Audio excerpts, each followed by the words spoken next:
সবাইকে আসসালামু আলাইকুম। এখন ঠিক আছে কিনা একটু সাউন্ড একটু দেখো তো, এখন ঠিক আছে কিনা। সাউন্ড এখন ঠিক আছে কিনা একটু চেক করি আমরা। হ্যাঁ, যে এইটা আমরা একটু সাউন্ডটা ঠিক আছে কিনা চেক করি, তারপর হচ্ছে আমরা মূল আলোচনাতে যাবো ইনশাল্লাহ।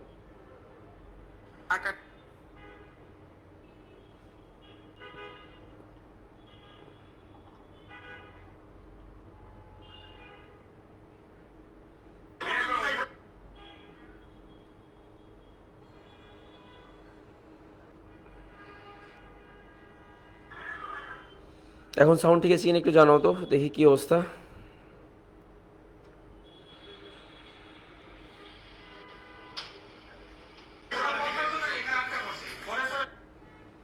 আচ্ছা ঠিক আছে, কি অবস্থা একটু দেখি।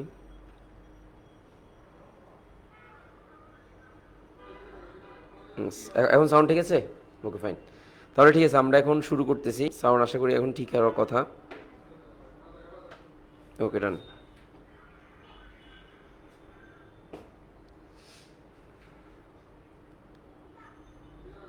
রাইট, এখন ঠিক হওয়ার কথা, একটু দেখি তো কি অবস্থা।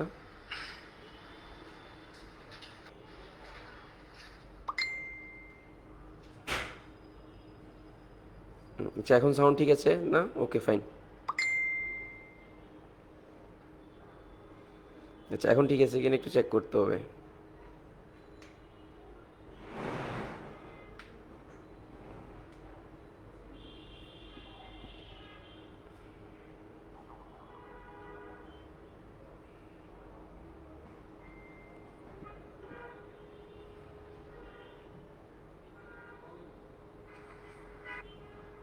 আচ্ছা এখন তাহলে ঠিক আছে না, আচ্ছা ঠিক আছে আশা করি।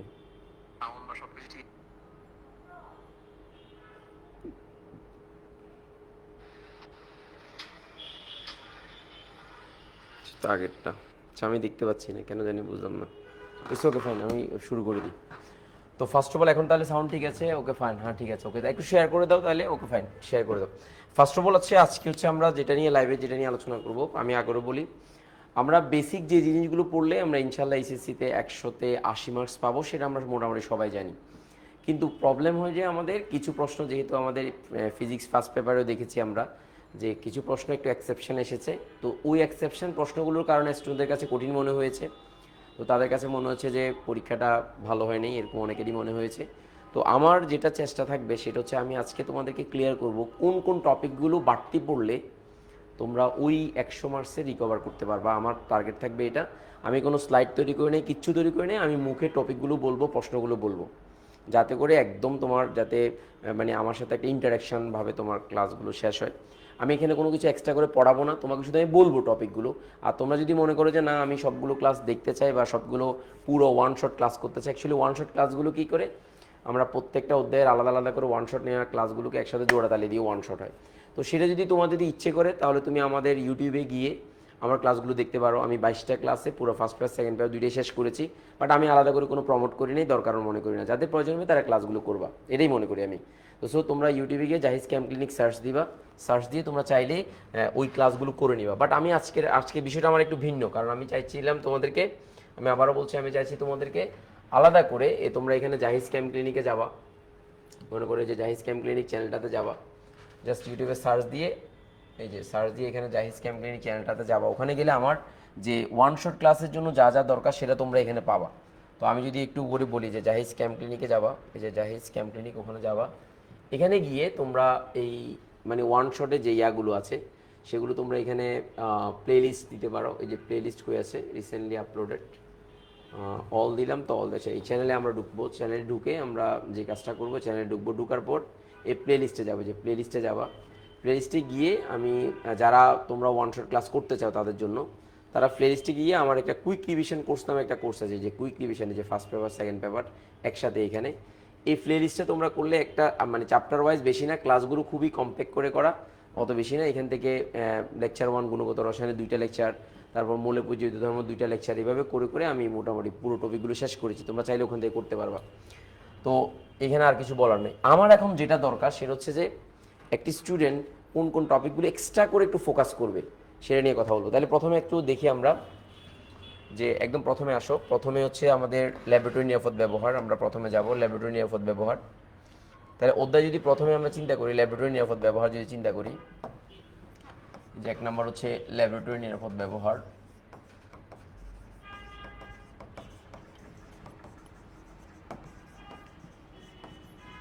এখানে তোমরা কোন কোন জিনিসটাতে ফোকাস করবা?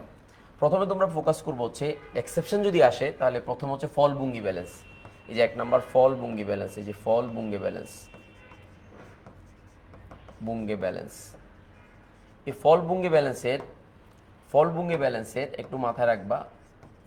এখান থেকে রাইডার ধ্রুবক, এই যে রাইডার ধ্রুবক এবং এটার যে ম্যাথমেটিক্যাল টার্ম আছে, যে ম্যাথগুলো আছে, যে ভর নির্ণয় করো ফল বুঙ্গে ব্যালেন্স ব্যবহার করে, ওই জিনিসগুলো অবশ্যই দেখে যাবা। যদি বা আপডেটেড না টপিকটা হচ্ছে ব্যাকওয়ার্ড টপিক, সে অনেক আগের টপিক, কিন্তু তোমাকে যেহেতু তোমার সিলেবাসে আছে তুমি ফল বুঙ্গে ব্যালেন্সের ম্যাথটা দেখে যাবা, সূত্রটা দেখে যাবা, ওখান থেকে ম্যাথ আসবে, মাথায় রাখবা এটা। তারপর দ্বিতীয় নম্বর হচ্ছে যে এখান থেকে এই অধ্যায় থেকে আমরা জানি যে একটা সিকিউ আসবে, আর পঞ্চম অধ্যায় থেকে একটা সিকিউ আসবে। তো দেয়ারফর এই অধ্যায় এবং পঞ্চম অধ্যায়ে সিকিউগুলো কী কী আসতে পারে সেটাতে আমরা জানি যে যদি ম্যাথমেটিক্যাল টার্ম যদি না আসে তাহলে এখান থেকে আমরা সবাই জানি যে নাম্বার একটু কম আসতে পারে, কিন্তু একদম না পারলে কী করবা, এগুলো থেকে আনসার করবা। বাট যদি তোমার মনে হয় যে ফুল মার্কস পেতে চাও তাহলে তোমার মাথার ভিতরে থাকবে যে ম্যাথমেটিক্যাল টাইপসের প্রশ্নগুলো তুমি সলভ করার চেষ্টা করবা, যেগুলোতে সলিউশন পাওয়া যায় এই ধরনের প্রশ্নগুলো সলভ করার চেষ্টা করবা, তাহলে পূর্ণ মার্কস আসবে। রিসেন্টলি এর আগের কতগুলো বোর্ডে দেখেছি আমরা প্রচুর পরিমাণে থিওরিটিক্যাল প্রশ্ন আসছে, তো ফলে দেখা যায় থিওরিটিক্যাল প্রশ্ন হলে যে 200-তে 200 পাওয়ার যে একটা পসিবিলিটিটা সেটা কমে যায়। এই কারণে তোমরা চেষ্টা করবা থিওরিটিক্যাল আসলেও চেষ্টা করবা যে এমনভাবে লিখতে যাতে ফুল মার্কসটা আসে, সেটা একটু মাথায় রাখবা। তাহলে এবার আসো দ্বিতীয় নম্বর, এটা হচ্ছে ফল বুঙ্গে ব্যালেন্স পড়বা। এটা দ্বিতীয় নম্বর। দেখো দ্বিতীয় নম্বর হচ্ছে দ্বিতীয় গুরুত্বপূর্ণ জিনিস হচ্ছে যেটা হচ্ছে আমাদের যে হ্যাজার্ড চিহ্নগুলো আছে, হ্যাজার্ড চিহ্নগুলোর ব্যবহার মাস্ট তোমাকে পড়তে হবে। যে হ্যাজার্ড চিহ্ন, এই হ্যাজার্ড চিহ্নগুলো অবশ্যই তোমাকে পড়তে হবে, এবং এই হ্যাজার্ড চিহ্নগুলোতে তোমাকে বলবে সালফিউরিক অ্যাসিড এটা কোথায় কিভাবে রাখতে হয়, তারপর হচ্ছে K4 FeCN6, পটাশিয়াম ফেরোসায়ানাইড, তারপর পটাশিয়াম ফেরিসায়ানাইড, এই যে K3 FeCN6। দেখো এগুলোর জন্য কোনটা ব্যবহার করা হয়, দাহ্য পদার্থের জন্য কোনটা ব্যবহার করে এটা। তারপর হচ্ছে এটা সংরক্ষণের কৌশল, এই যে সংরক্ষণের কৌশল মাস্ট পড়বা। কারণ এই হ্যাজার্ড জাতীয় জিনিসগুলো আমরা জানি যে যেখানে সেখানে রাখা যায় না, যেখানে সেখানে এগুলো ফেলা যাবে না, সংরক্ষণ করতে হবে, এগুলো সংরক্ষণ করতে হবে। এই সংরক্ষণের কৌশল একবার পড়লে হবে, রিডিং একবার পড়লে হবে, আর কিছু লাগবে না। যে সংরক্ষণের কৌশল ব্যবহার করতে হবে, এবং এই সংরক্ষণ করার কৌশলের পাশাপাশি আমরা এটা ড্রেন সিস্টেমে বা ড্রেনেজ এগুলোকে কীভাবে আমরা ড্রেনে ফেলবো সেটাও একটু মাথায় রাখতে হবে ব্যাপারগুলো আর কি। তারপর দেখো 3 নম্বর হচ্ছে এই 3 নম্বর গুরুত্বপূর্ণ যে পয়েন্টটা সেটা একটু মাথায় রাখবা। সেটা হচ্ছে যে আমরা সবাই জানি যে টাইট্রেশনের যে ব্যাপারটা আসে, টাইট্রেশন, ওই টাইট্রেশনে কোন কোন যন্ত্রপাতি লাগে। তাহলে মানে এই টাইট্রেশনের যন্ত্রপাতি, যে টাইট্রেশনে আমি টপিকগুলো লিখবো, এগুলো অবশ্যই তোমরা পড়ে যাবা। এই টপিকগুলো আমি বলে দিচ্ছি, টপিকগুলো রিলেটেড পড়ে যাবা, এগুলো থেকে প্রশ্ন ঘুরে গেলে আসবে। টাইট্রেশনে যন্ত্রপাতি, যে টাইট্রেশনের যন্ত্রপাতি, এই যে যন্ত্রপাতি। এখন প্রশ্ন হচ্ছে টাইট্রেশনে 3টা যন্ত্রপাতি লাগে, এটা খুবই মাথায় রাখতে হবে। একটা হচ্ছে বুরেট, আর একটা হচ্ছে পিপেট, তারপর আরেকটা হচ্ছে কনিক্যাল ফ্লাক্স।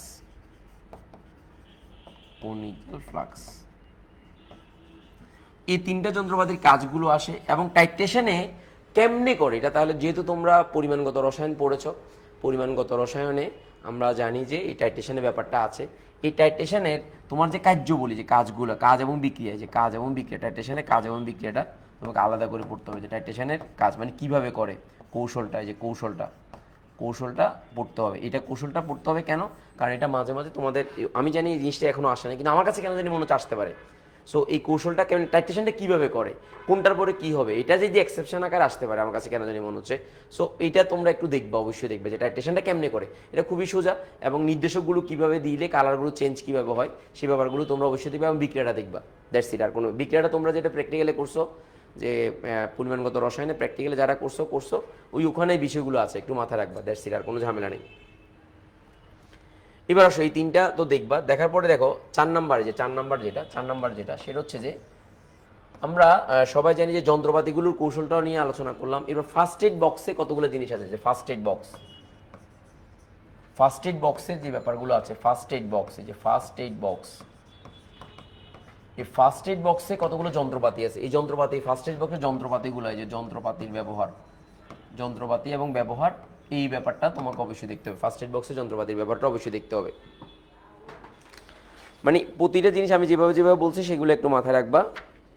কাঁচ যন্ত্র গেছে। আচ্ছা, এরপরে তো আমরা বললাম আয়তন মিতিক বিশ্লেষণ বললাম, ফলভঙ্গি ব্যালেন্স বললাম, তারপর হচ্ছে ঠিক আছে আমরা এটা বললাম ঘনমাত্রা তৈরি। আচ্ছা, এরপরে ম্যাথমেটিক্যাল টার্মগুলো, ম্যাথটা একটু মাথায় রাখবা। এবার 5 নাম্বার হচ্ছে ম্যাথগুলো কি কি, ম্যাথটা কি কি, ম্যাথ হচ্ছে যে ঘনমাত্রা সংক্রান্ত যে ম্যাথগুলো আছে, যে ঘনমাত্রা সংক্রান্ত ম্যাথ, ঘনমাত্রা এবং মোল সংক্রান্ত ম্যাথ, এই যে মোল সংক্রান্ত ম্যাথ,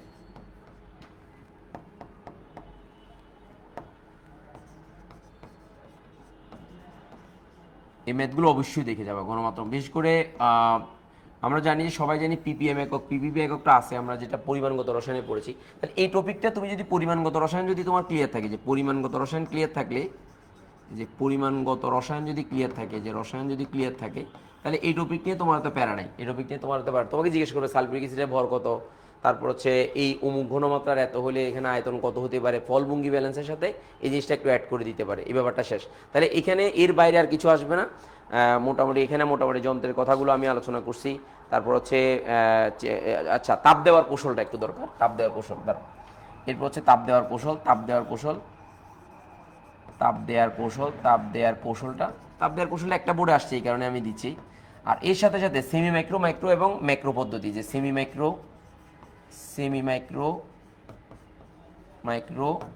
তারপর হচ্ছে এটা সবচেয়ে বেশি আসে, এটা বেশি আসে, very very important. Semi micro পদ্ধতি পরিবেশ বান্ধব কেন। এরপর হচ্ছে ম্যাক্রো এবং মাইক্রো, ম্যাক্রো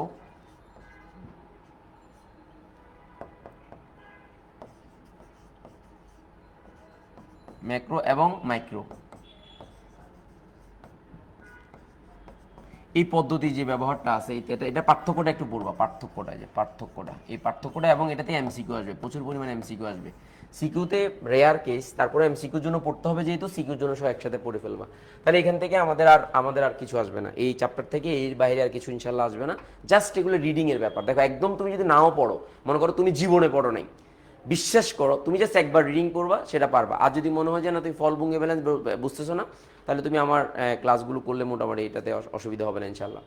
যে ল্যাবরেটরি নিরাপদ ব্যবহারের ক্লাসটা আমার ইয়াতে আছে, ইউটিউব চ্যানেলে আছে, ওখান থেকে করলে পুরো ব্যাপারটা ক্লিয়ার হয়ে যাবে, অসুবিধা হবে না ইনশাল্লাহ। গেল এটা। এবার আসো এই চ্যাপ্টার থেকে বোর্ড কোশ্চেনের এমসিকিউগুলো দেখো। আমি তোমাকে বলি, আমাদের বোর্ড কোশ্চেন থেকে হুবহু এমসিকিউগুলো রিপিট হয়। মানে 18 থেকে 20টা কোশ্চেন বোর্ড কোশ্চেন থেকে, প্রিভিয়াস বোর্ড কোশ্চেন থেকে তুমি পাবা, এই যে বোর্ড কোশ্চেন থেকে পাবা। তাহলে কোন একটা স্টুডেন্ট যদি মনে করে যে সারা বছর না পড়ে, শুধু বোর্ড কোশ্চেন পড়ে গেলে সে একদম 15 থেকে মানে 18 থেকে 20টা কোশ্চেন এমনি আনসার করতে পারবে। 4টা কোশ্চেন এক্সেপশন হতেই পারে। এখন তোমার যদি ইমার্জেন্সি সিচুয়েশন হয়, তাহলে তোমার ওই 4টা কোশ্চেন বাদ দিলেও হচ্ছে, তোমার তো 80 পাওয়া লাগবে, মিনিমাম 80 পাওয়া লাগবে। আর যারা বুয়েটে পড়বা বা ভালো ভালো জায়গায়, তাদের পড়াটা রিভিশন তার তো ভালোভাবেই ক্লিয়ার, তো তাদের নিয়ে তো আমার মাথা ব্যথা নেই, কারণ তারা পড়াশোনা করেছে। তাহলে আমাদের টেনশন হচ্ছে কারা, যারা এই মুহূর্তে একটু টেনশনে আছে যে আসলে কি করা উচিত এই মুহূর্তে, তাদের জন্য আমাদের এই ইয়াটা, মানে এই আজকের ক্লাসটা, এটা একটু মাথায় রাখবা। লং টার্ম আমি 4 ঘন্টা 20 ঘন্টা 25 ঘন্টার ক্লাসতে আমি দিতেছি না, কারণ আমি টপিক ভিত্তিক সাজিয়ে রাখছি। তোমাদের প্রয়োজন হলে তোমরা ইউটিউব থেকে দেখে নিতে পারো, অসুবিধা হবে না। তাহলে এটা গেলো আমাদের কোন অধ্যায়ের পড়া, এটা হচ্ছে আমাদের প্রথম অধ্যায়ের পড়া। এবার আসো দ্বিতীয় অধ্যায় কি কি লাগবে দেখো একটু ভালো করে খেয়াল করো, আমি এক্সেপশনগুলো বলবো। দ্বিতীয় অধ্যায় হচ্ছে গুণগত রসায়ন। এই গুণগত রসায়নে দেখো, আমরা সবাই জানি যে বোর পরমাণু মডেল, আলফা কণা পরীক্ষা এবং রাদারফোর্ডের পরমাণু মডেল, এই তিনটা থেকে প্রশ্ন যদি বেশি সহজে আসবে। দেখো বোর, আমি বলি আলফা কণা পরীক্ষা, এই যে আলফা কণা পরীক্ষা মানে একটা কোশ্চেন আসছে বোর্ডে, ওই কোশ্চেনটা তুমি দেখলেই হবে, বোর্ডে তোমরা যেহেতু বোর্ড কোশ্চেন পড়েছ। আলফা কণা পরীক্ষা, তারপর হচ্ছে রাদারফোর্ডের পরমাণু মডেল, এই যে রাদারফোর্ড পরমাণু মডেল। তুমি দেখো যে কোন জিনিসটা তুমি পারো না, ওইটা তুমি পড়ে নিবা। রাদারফোর্ড পরমাণু মডেল এবং তার সাথে সাথে তুমি বোরের পরমাণু মডেলটা পড়বা, এই যে বোর পরমাণু মডেলটা পড়বা, প্লাস বোর পরমাণু মডেল, যে বোর পরমাণু মডেল। এখন দেখো প্রশ্নগুলো কিভাবে আসে। প্রশ্নগুলো লাস্ট ইয়ারে, এই লাস্ট যে ইয়াতে পরীক্ষাতে 2025 সালে আমরা দেখতে পাচ্ছি যে এই বোর পরমাণু মডেলের যে প্রয়োগ ছিল, এখান থেকে যে প্রশ্নগুলো বেশি আসছে সেটা হচ্ছে যে হাইড্রোজেন এর কক্ষপথের ব্যাসার্ধ, এই যে কক্ষপথের ব্যাসার্ধ নির্ণয়, যেটা আমরা সবাই জানি r is equal to n square h square 4 pi square mz, এবং অবশ্যই এই অঙ্কগুলো সিজিএস এককে করতে হবে। এবং শর্টকাট সূত্রটা তোমাকে জানতে হবে এমসিকিউর জন্য, কারণ আমরা দেখছি যে এখান থেকে প্রতিটা বছরই অ্যাডমিশনের প্রশ্ন এসেছে। আর এখন যে ট্রেন্ডটা শুরু হয়েছে যে অ্যাডমিশনের প্রশ্নের কিছু জিনিস তোমার একাডেমিকে দিয়ে দিচ্ছে, এই কারণে তোমাকে জিনিসগুলো ক্লিয়ার থাকতে হবে। আমি একটু ক্লিয়ার ধারণা দিচ্ছি, কারণ এই টপিকটা অনেকে পড়ে না বা পড়ো নাই তোমরা, এই কারণে আমি একটু দেখাই দিচ্ছি এই জিনিসটা। তো তাহলে হাইড্রোজেনের কক্ষপথের ব্যাসার্ধ নির্ণয়ের এবার তোমরা মাথায় রাখবা যে হাইড্রোজেনের প্রথম কক্ষপথের ব্যাসার্ধ হচ্ছে 0.53 angstrom. 1 angstrom is equal two আমরা সবাই জানি যে 1 অ্যাংস্ট্রম ইজ 10 ইনভার্স 8 সেন্টিমিটার অথবা 10 inverse 8 metre, 10 inverse 10 metre. So এটা মাথায় রাখতে হবে। এবার তোমার শর্টকাট সূত্রটা, আরেকটা শর্টকাট সূত্র আছে যে Rn ইজ ইকুয়াল টু, এই যে Rn ইজ ইকুয়াল টু এই R1 ইন্টু এই যে R1 into N square divide by Z. এই ব্যাপারটা একটু মাথায় রাখতে হবে, এটা একটু সূত্রটা শর্টকাটে এমসিকিউ সলভ করার জন্য লাগবে। তাহলে এই কক্ষপথের ব্যাসার্ধ এবং বোর পরমাণু মডেলের যে তিনটা ভিত্তি আছে, তিনটা ভিত্তির মধ্যে এই যে MBR ইজ ইকুয়াল টু, যে MBR is equal to NH by 2 pi, এই যে 2 পাই। এই সূত্র, আরেকটা সূত্র আছে যে del E is equal to E2 minus U, যে E2 মাইনাস E1 আর is equal to H nu. এই নিউ সমান হচ্ছে C বাই ল্যামডা। এই সূত্র ভিত্তিক ম্যাথ অবশ্যই তুমি পাবা, মানে প্রশ্ন যদি একটু কঠিন হয় এখানে পাবা। দেন পরীক্ষা প্রশ্ন লাস্টবার যেটা আসছে যে ইলেকট্রনের ব্যাগ নির্ণয় করতে বলছি ইলেকট্রনটি প্রতি সেকেন্ডে কতবার আবর্তন করে প্রশ্ন। এবার তোমার জন্য আমি আরেকটা ধাঁধা দিচ্ছি, তোমার শক্তি নির্ণয় থেকে প্রশ্ন আসতে পারে। শক্তি নির্ণয় মানে তার মানে তোমাকে বলছে অমুক স্তরের শক্তি নির্ণয় করো, বা শক্তি নির্ণয় করো, এটার কম্পাঙ্ক নির্ণয় করো। এই ধরনের প্রশ্নগুলো যদি এক্সেপশন প্রশ্ন হয়, তাহলে এই টপিক থেকে সাধারণত আমরা জানি যে প্রশ্ন হয় না, কম হয়েছে। বাট 2025 সালে দেখছি যে এই টপিক থেকে প্রশ্ন হয়েছে, বাট শুধু ব্যাগ থেকে আসছে প্রশ্ন। কিন্তু এবার তোমার শক্তি থেকে প্রশ্ন আসতে পারে, এবং শক্তির জন্য স্পেসিফিক তোমাকে বলবে যে ইলেকট্রোভোল্ট এককে কত, তারপর হচ্ছে এইগুলো আসতে পারে। সো এই কারণে তুমি এক্সেপশন প্রশ্ন যদি হয় তাহলে এটা তুমি পড়বা। যারা দুর্বল তাদের জন্য আসলে দরকার নেই, তারা ওইটা স্কেপ করবে। বাট তোমরা যারা পড়ো নাই তারা এই ব্যাসার্ধ নির্ণয় সূত্রটা অবশ্যই পড়বা। এরপর ব্যাগ নির্ণয় সূত্রটা দেখো, এরপরে ব্যাগ নির্ণয় সূত্রটা আমি দেখাচ্ছি। এরপরে ব্যাগ নির্ণয় সূত্রটা দেখাচ্ছি। ব্যাগ, এই যে ব্যাগ, এই হাইড্রোজেনের ইলেকট্রনের ব্যাগ নির্ণয়, যে ব্যাগের সূত্রটা একটা এখান থেকে বের করা যায়, এখান থেকে আর এর মান জানা থাকলে বের করা যায়, আর এর মান জানা থাকলে বের করা যায়। কিন্তু এই ব্যাগ নির্ণয়ের সূত্রটা হচ্ছে B is equal to 2 pi square Z divide by NH। So এই সূত্র থেকে এটা একক যেটা আসবে সেন্টিমিটার পার সেকেন্ড এককে আসবে। আর এখানে তুমি হাইড্রোজেনের প্রথম কক্ষপথ ইলেকট্রনের ব্যাগটা হচ্ছে 2.18 ইন্টু 10⁸8 সেন্টিমিটার পার সেকেন্ড। এটা মুখস্থ রাখবা। মুখস্থ রেখে তুমি যে BN is equal to B1 একদম না পারলে এই সূত্রগুলো দিয়ে অঙ্ক করে দিবা, তাও হবে, তাও নাম্বার পাবা। তাহলে BN is equal to B1 into এখানে হচ্ছে জেড বাই এন। তো তুমি যদি B1 এর মান জানো তাহলে এখান থেকে যে কোনো কক্ষপথের বের করে ফেলতে পারবা। কিন্তু তোমার একটা প্রশ্ন আসছে এখান থেকে যে ইলেকট্রনটা কতবার আবর্তন করবে, ওই আবর্তনের প্রশ্নটা মাস্ট করবা যে প্রতি সেকেন্ডে কতবার আবর্তন করবে, আবর্তন সংখ্যা, যে আবর্তন সংখ্যাটা, যে আবর্তন করবে, যে আবর্তন সংখ্যার যে একটা বোর্ড কোশ্চেন আসছিল 2025 সালে, প্রশ্ন যদি ঘাঁটো তাহলে ওখান থেকে বুঝবে। এটা অবশ্যই পড়বা, অবশ্যই তুমি এটা পড়বা, কারণ প্রশ্ন এক্সেপশন হলে এখান থেকে ট্রিক করতে পারে, এখান থেকে দিতে পারে। সো একটু মাথায় রাখবা। এরপর শক্তি নির্ণয় সূত্রটা, তাহলে একটা গেল, দুইটা গেল।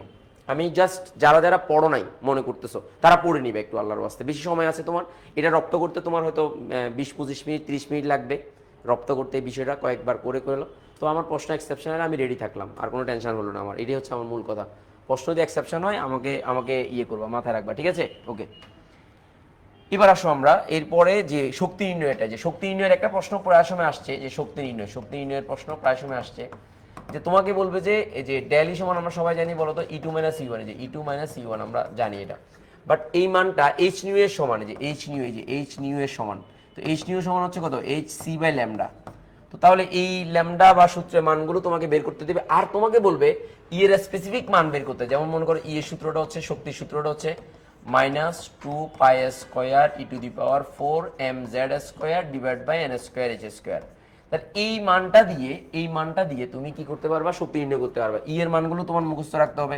-4 পয়েন্ট শক্তির চার্জটা 10 inverse 10 ESU, electrostatic unit. So এটা সিজিএস একক, এই অঙ্কগুলো অবশ্যই সিজিএস একক করতে হবে, এমকেএস এককগুলো হবে না।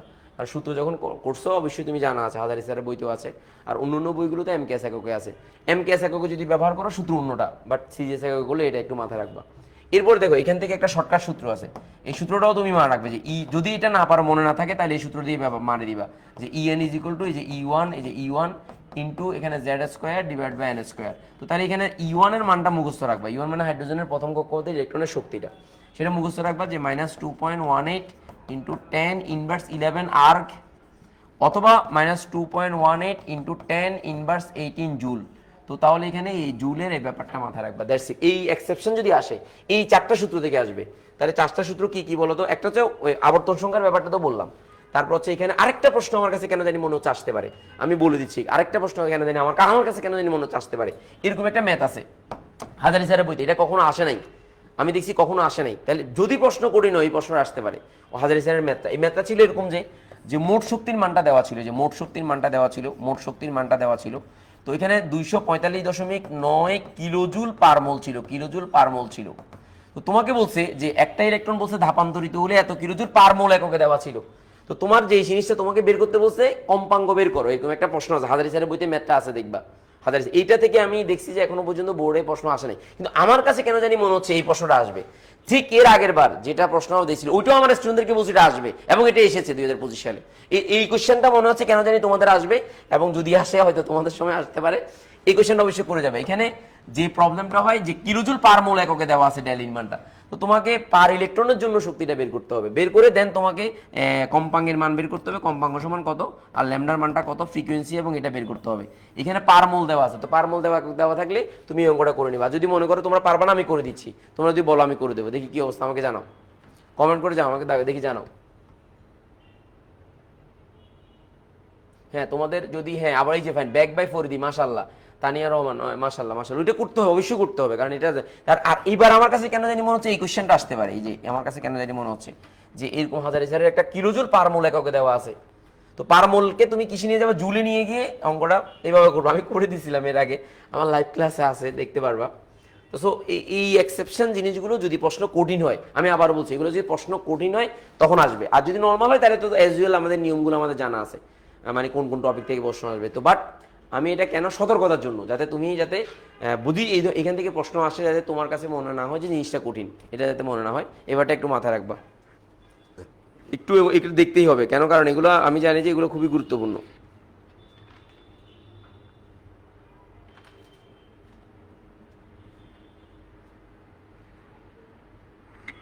দেখতেই হবে, কেন কারণ এগুলো আমি জানি যে এগুলো খুবই গুরুত্বপূর্ণ। আচ্ছা ফাইন, আমি দেখতেছি, একটু সবাই ইয়া করো। আচ্ছা করে দিতাম না, আচ্ছা মহিন বলছে করে দিতাম, ওকে ফাইন আমি করে দিচ্ছি, অঙ্কটা করে দিচ্ছি, একটু করে দিচ্ছি তাহলে, ওকে ফাইন নো প্রবলেম, আমার সময় যাক, আমি করে দেবো। বলবা যেটা বুঝো না সেটা আমাকে বললে আমি করে দেবো, অসুবিধা নেই। তো তাহলে একটু সবাই খেয়াল করো যে কোশ্চেনটা দেওয়া আছে যে এক স্তর থেকে যদি ইলেকট্রন মানে ডেলিন মানটা দেওয়া আছে, ডেলিন মান দেওয়া আছে 245.9 কিলোজুল পার মোল এককে দেওয়া আছে। তো এখান থেকে আমাকে মূলত বের করতে বলবে ল্যামডার মানটা কত, আর এখানে নিউ এর মান, নিউতে ফ্রিকোয়েন্সি বলছে ওরা, ফ্রিকোয়েন্সি বা কম্পাঙ্কের কথা বলছে। তো সো নিউ, এটার উচ্চারণ কিন্তু নিউ। তো তাহলে প্রথম আমার দরকার হচ্ছে যে আমরা সবাই জানি ডেলি সমান এইচ নিউ, তো তাহলে এটা মোল এককে, এটা হচ্ছে এক মোলের জন্য, কিন্তু আমরা যে সূত্রটা জানি সেটা হচ্ছে একটা ইলেকট্রনের জন্য। তো এটাকে আমরা একটা ইলেকট্রন রূপান্তর করতে হবে। তো কেমনে রূপান্তর করবো দেখো, একদম সোজাভাবে রূপান্তর করে আমি দিচ্ছি। রূপান্তরটা হচ্ছে এরকম যে এখানে দেওয়া আছে দেখো 245.9 ইন্টু 1000, তাহলে 1000 হলে কিলোজুলটা জুল হয়ে গেল, আর পার মোলটা হচ্ছে নিচে, তাহলে এই 1 মোলটা নিচে হলো, 1 মোল ইলেকট্রন দিতে পারি, অথবা ইলেকট্রন দিতে পারি, বাংলাতে লিখলাম এই যে ইলেকট্রন 1 মোল, মানে প্রতি ইলেকট্রনের জন্য কত। তো তাহলে 1 মোল সমান কত বলো তো, 6.02 গুণ 10⁻23, আর এখানে হচ্ছে 245.9 ইন্টু 1000। তো তখন এককটা হবে আমার এই যে জুল, জুল পার ইলেকট্রন, এই যে পার ইলেকট্রন, এই যে প্রতি ইলেকট্রন বা পার ইলেকট্রন বলতে পারি, যে ইলেকট্রন পার দিতে পারি। তো তাহলে দেওয়ার পর এখানে যে মানটা আমি পাবো, এই মানটা দিয়ে এবার আমি কি করবো, এখানে মানটা কত আসবে, ক্যালকুলেটরটা আমি নিচ্ছি। হ্যাঁ আমি বলে দেবো 25 সালের সিলেবাস অনুযায়ী, 25 সালে তো শর্ট সিলেবাস ছিল মনে নাকি, 25 সালেরটা একটু আলাদা, একই কথাই এখান থেকেই আসবে, তুমি এত টেনশন করতে হবে না। কি ফারিদা, আচ্ছা আমি একটু করে দিচ্ছি, 245.9 ইন্টু 1000 ডিভাইড বাই 6.02 এক্সপোনেনশিয়াল 23। তো তাহলে আমি এটার মানটা পাচ্ছি কত, এটার মানটা হচ্ছে 4.08, দেখো 4.0847 ইন্টু 10⁻19 জুল। তো এবার আমাকে বলো এখান থেকে আমি যেটা মানবো, এবার ডেলি সমান আমি কি লিখবো বলো তো, এবার সূত্রটা হাজারি স্যারের বইতে অন্যরকম ভাবে করছে, হাজারি স্যারের বইতে এসকে অ্যাভোগাড্রো সংখ্যা দিয়ে গুণ করছে, আমি হাজারি স্যারের মতো করছি না, আমি যেভাবে করছি এইভাবে করবো পরীক্ষায়। তাহলে বলো এখান থেকে আমাদের নিয়মটা হচ্ছে ডেলি সমান, যে ডেলি সমান হচ্ছে এইচ নিউ, তো নিউর মানটা আমার দরকার। তো নিউ সমান হচ্ছে কত বলো তো, নিউ এই যে বা nu is equal to h by sorry del e by h, del e যে ডেল ই বাই এইচ। তো তাহলে ডেলির মানটা আমি পেয়ে গেছি 4.0847 ইন্টু 10 ইনভার্স 19, আর এখানে এইচ এর মান 6.626 ইন্টু 10 ইনভার্স 34 জুল সেকেন্ড একক। দেখো এখানে কিন্তু জুল এককে আছে, তাহলে এই মানটাও তোমাকে জুল এককে বসাইতে হবে, কারণ জুল, কারণ এখানে যদি একটা জুল থাকে আর একটা যদি সিজিএস থাকে হবে না। তাহলে এখানে এটাও জুল একক, তাহলে এটাও জুল একক হচ্ছে 34 জুল সেকেন্ড। আর যদি আর্গ একক বসতো তাহলে কত হইতো, আর্গ একক হলে 27 হইতো, বুঝছো কিনা? তো সো এটার মান যখন আর থাকবে তখন এখানে তুমি এই 27 বসাবা, আর এটার মান যদি থেকে জুল থাকে তাহলে তুমি এই মানটাই বসাবা। তো তাহলে এখান থেকে কম্পাঙ্কের একক হচ্ছে এই পার সেকেন্ড। তো পার সেকেন্ড মানে হচ্ছে হার্জ, পার সেকেন্ড মানে কি বলো, হার্জ। তো ক্যালকুলেশন করো, এত ভাগ আমি আল্লাহ আমার দেখছো এটা ছিঁড়ে গেছে, আচ্ছা ভাগ 6.626 এক্সপোনেনশিয়াল ইনভার্স 27। তো দেয়ার ফর এটার মান হচ্ছে 6.16, দেখো 6.164 ইন্টু 10 টু দি পাওয়ার এই আমাদের এই 34 না, আমি 2 কেন দিলাম, আমার এখানে আমি ভুল করছি, 4.0847 এক্সপোনেনশিয়াল ইনভার্স 19 ছিল না, হ্যাঁ 19, যে 19 ছিল, 19 ক্যালকুলেশন 19 করছি, এত ভাগ 6.626 এক্সপোনেনশিয়াল ইনভার্স 34, যে 34 দিলাম, 34 দিলে 14 হবে, এটা 14 হবে, এটা মুখস্থ মান, এই যে 14 হবে into 10 to the power 14। So এত এত এত এত হার্জ হবে এটা। দেন এবার তুমি যদি এবার কোনটা বের করবা, এবার তোমাকে চাইবে যে কি চাইবে এবার বলো তো, এবার তোমার চাইবে যে এরকম, যে এয়ার মানটা কত, যে এই নিউ সমান তো ল্যামডার মানটা কত, তাহলে আমরা জানি নিউ সমান হচ্ছে সি বাই ল্যামডা। তো তাহলে সি সমান হচ্ছে আলোর ব্যাগ হচ্ছে 3 into 10 to the power 8 metre per second আলোর ব্যাগটা, আর ল্যামডার নিউর মানটা মাত্র পাইছো। তো এখান থেকে ল্যামডার মানটা বের করে ফেলো, যে ল্যামডা ইজ ইকুয়াল টু, তাহলে এখানে সি বাই নিউ, তো মানটা বসাই দাও, মান বসাই দিলে ক্যালকুলেশন করে যে মানটা আসবে সেটাই। তাহলে আশা করি বুঝতে পেরেছো, এইভাবে অঙ্কটা করবা, দ্যাটস ইট। এটা তুই এক্সেপশন ম্যাথটা আমার কাছে কেন জানি মনে হচ্ছে আসতে পারে ইম্পর্টেন্ট, এবং হাজারি স্যারের বইতে কতবার ঘুরবে ওই অঙ্কটাও ছিল। সো মানে অঙ্ক করার সময় এক্সেপশন জিনিসগুলো একটু রেখে মাথায় রাখবা, ঠিক আছে কিনা, যাতে করে তোমার ভয় না থাকে যে আমাদের কিন্তু সবচেয়ে বেশি ভালো পড়া হয় গুণগত রসায়ন এটা, মানে সবচেয়ে, কারণ ইন্টারে ফার্স্টে এত ভালো করে টিচাররা পড়ায় মাশাল্লাহ, কারণ প্রথম স্টুডেন্টরা আসে খুবই ভালো করে পড়ায়। তো খুবই ভালো করে পড়াইতে গেলে এই জিনিসগুলো অনেক সময় পড়ান, অনেক টিচার পড়ান না। তো হয়তো তখন দেখা যাবে যে ভালো জিনিস যেটা পড়েছো সেটা থেকেই কমন পাচ্ছ না, এত মন খারাপ হবে মানে বলার মতো না। মানে যেটা সবচেয়ে ভালো পারো সেটা থেকে তোমার প্রশ্ন কমন আসতেছে না, তাহলে তোমার মন খারাপ হবে, আর মন খারাপ হলে তো তুমি বুঝতেই পারতেছো যে তখন আর দুনিয়াদারি ভালো লাগবে না। এই কারণে এক্সেপশন জিনিসগুলোকে তুমি লাইমলাইটে নিয়ে আসো, কারণ এখান থেকে যেরকম প্রশ্ন আসবে আসো, তুমি যাতে 2টা কোশ্চেন আসবে গুণগত রসায়ন থেকে, 2টা কোশ্চেন যাতে আনসার করতে পারো, এইটাই হচ্ছে কথা। ফাইন, তাহলে আমাদের এখান থেকে একটা কথা গেল এটা। তারপর হচ্ছে দ্বিতীয়বার আসতেছি, দেখো তাহলে এখান থেকে ইয়াটা গেল, মানে হাইড্রোজেন প্রণালী সংক্রান্ত বিষয়টা গেল, যে হাইড্রোজেন প্রণালী এবং হাইড্রোজেনের যে ইয়াগুলো আছে সেগুলো নিয়ে কোনো ঝামেলার না। এবার আসো দ্বিতীয় নম্বর যে টপিকটা, সেটা হচ্ছে হাইড্রোজেন প্রণালী। এই হাইড্রোজেন প্রণালী টপিক থেকে, যে হাইড্রোজেন প্রণালীর যে টপিকটা আছে, এই হাইড্রোজেন প্রণালী থেকে সবচেয়ে কমন একটা যেটা এবার বোর্ডে কোন একটা বোর্ডে আসছে, স্টুডেন্ট ভুল করছে, আমি যদি বোর্ডটা বলি, আমি একটু চেক করি, দাঁড়া বোর্ডটা তোমাদেরকে বলতেছি, আমার মুখস্থ নাই, আমি একটু বলি। 2025 সালে আসছে এরকম, এবং গাইড বইগুলোতে আমি গাইড বই দেখছি, রয়্যালের গাইড বই, রাইট বইলে তো পর্যন্ত প্রশ্নটা ভুল, সেটা তোমরা মানে ওই প্রশ্নটাই সবচেয়ে এক্সেপশন, মানে আমার কাছে মনে হচ্ছে স্টুডেন্টরা যে ভুলটা করবে, আমি একটু দেখাচ্ছি কোন ভুলটা করবে, আমি একটু দেখাচ্ছি, দাঁড়াও আমি একটু খুঁজে নিচ্ছি, কোন কোয়েশ্চেনটা আসছে এরকম, আমি একটু খুঁজে নিচ্ছি, দাঁড়া একটা মিনিট, আমাকে একটু সময় দাও, আমি খুঁজে নিচ্ছি কোন বোর্ডে আসছে। বি সিরিজের তৃতীয় রেখার এরকম একটা প্রশ্ন আসছে, দাঁড়া আমি একটু দেখতেছি, একটা মিনিট আমাকে একটু সময় দাও, দাঁড়া আমি একটু দেখি, হ্যাঁ কি রে, এটা কি এখানে নাই থাকার কথা, তো দাঁড়া একটা মিনিট।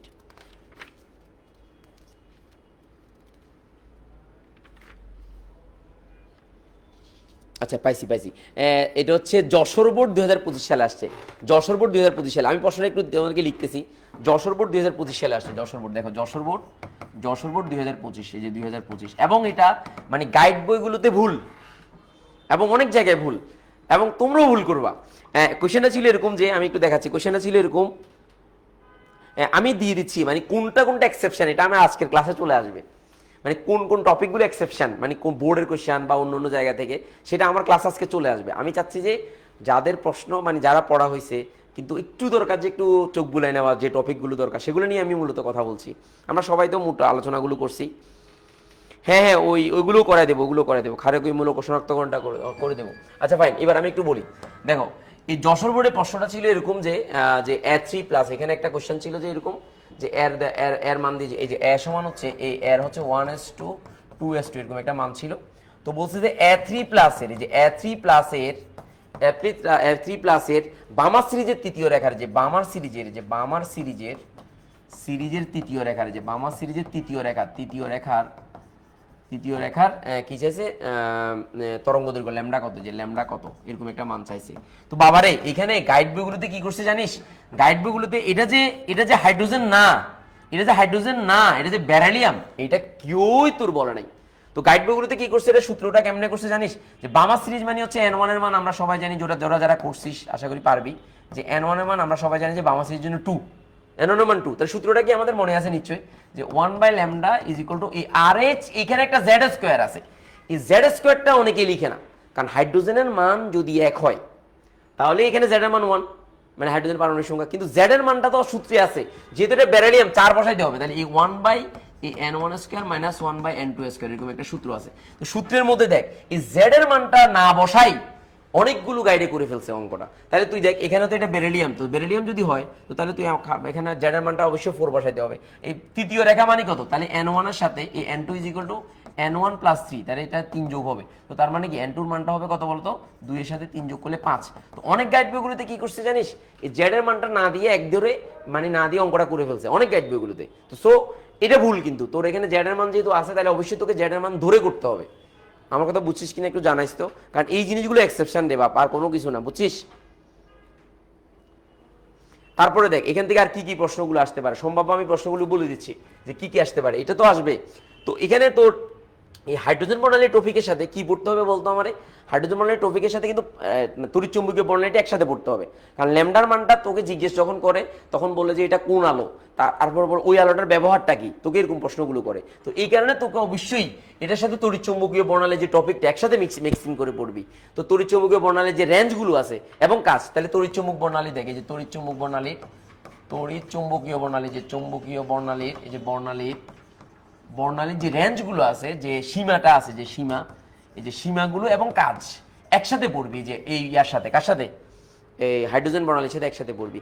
আর হাইড্রোজেন বর্ণালীতে খুবই কমন প্রশ্ন আমরা সবাই জানি যে ল্যামডার মান কত, যে ল্যামডা ওই সূত্রভিত্তিক ল্যামডার মান কত। তাহলে বামা সিরিজের তৃতীয় রেখা ক্ষুদ্রতম এবং বৃহত্তম তরঙ্গ দৈর্ঘ্য, মানে এই যে বিভিন্ন সিরিজের জন্য, যে বিভিন্ন সিরিজের জন্য ক্ষুদ্রতম বৃহত্তম রেখা, যে ক্ষুদ্রতম বৃহত্তম তরঙ্গ দৈর্ঘ্য, যে বৃহত্তম তরঙ্গ দৈর্ঘ্য কত, এটা পরীক্ষায় খুবই কমন একটা প্রশ্ন, ক্ষুদ্রতম এবং বৃহত্তম তরঙ্গ দৈর্ঘ্য কত, মানে বিভিন্ন সিরিজের জন্য তোকে বলবে।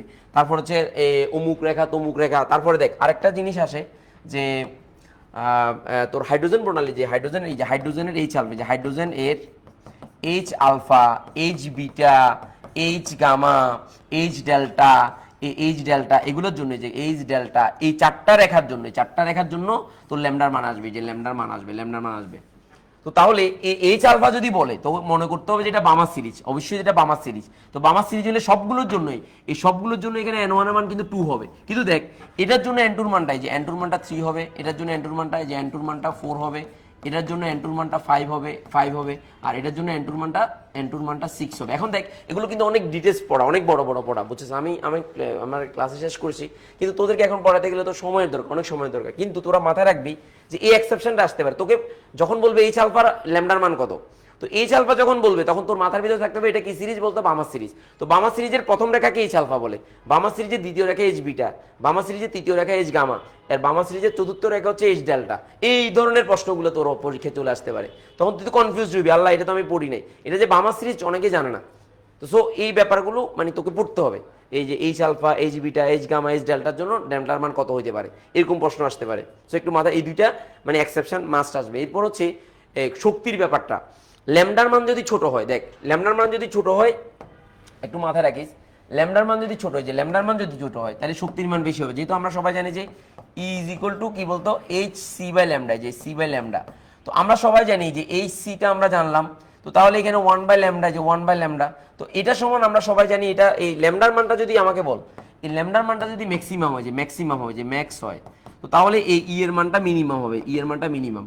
আর ই এর মানটা যদি মিনিমাম হয়, যে ই এর মানটা যদি মিনিমাম হয়, তাহলে যে এইচ সি এই ল্যামডার মানটা কী হবে বল, ই এর মানটা ম্যাক্সিমাম যদি হয়, তা এটার মান যদি ম্যাক্সিমাম হয়, যে ম্যাক্সিমাম হয়, এই যে ম্যাক্সিমাম হয়, তাই এটার মানটা মিনিমাম হবে। এখন দেখ তোরা, আমি জানি না তোরা এগুলো করছিস কিনা, না করলে তোরা করতে হবে। আই ডোন্ট নো মানে কেমনি তোরা করবি, যদি প্রয়োজন হয় দেখ আমার সেই ইউটিউব থেকে দেখে নিতে পারিস, কিন্তু বাপরে এটা করতে হবে, কারণ তোকে পরীক্ষাতে পেছাবে প্রশ্ন। যদি প্রশ্ন পেছায় তাহলে এই জিনিসগুলো তোকে বুঝতে হবে। আবার তরঙ্গের সংখ্যায়, যে তরঙ্গ সংখ্যায়, যে তরঙ্গ সংখ্যা মানে কি বল, এই তরঙ্গ সংখ্যা হচ্ছে 1/λ। তো এটার সেম কাহিনী, এটা যদি ম্যাক্স হয় তাহলে এটা মিন হবে, মিন হবে। আর এই যে নিউ বারের মানটা যদি মিন হয়, যে মিন হয়, তাহলে 1/λটা এই যে ম্যাক্স হবে, ম্যাক্স হবে। এই যে ম্যাক্সিমাম মিনিমাম যে ভ্যালুগুলা, এই ভ্যালুগুলা থেকে তোর ম্যাথ আসতে পারে। এই ম্যাক্সিমাম মিনিমাম এই হাইড্রোজেন প্রণালীর এই এক্সেপশন যদি আসে, এইগুলো থেকে তোর ম্যাথ আসতে পারে। এখন এটাগুলো কোনো বোর্ডে এখনো পর্যন্ত আসে নাই, আমি আবার বলছি এখনো কোনো বোর্ডে আসে নাই। তো তোদেরকে দিতে কতক্ষণ, এই ব্যাপারগুলো তোরা একটু দেখে দেখে চেক করে যাবি, যাতে করে তোরা, আমরা জানি যে হাইড্রোজেন প্রণালী থেকে একটা প্রশ্ন থাকেই, এবং তোর ইয়া থেকে, এটা কি বলে, ওই হাইড্রোজেন প্রণালীর সাথে সাথে কোয়ান্টাম সংখ্যা এবং ওই যে ইলেকট্রোনেশন নীতি, এই দুইটা টপিক মিলে একটা সিকিউ হয়। তো এখন তুই যদি একটা পারস না, তার কাছে তোর কাছে অস্বস্তি লাগবে। এই কারণে এই পেছানো জিনিসগুলো তোকে পড়তে হবে, মানে যেগুলো কি ধরনের প্রশ্ন আসতে পারে এটা তোকে পড়তে হবে। মাথায় ঢুকছে কিনা একটু আমাকে জানাস তো।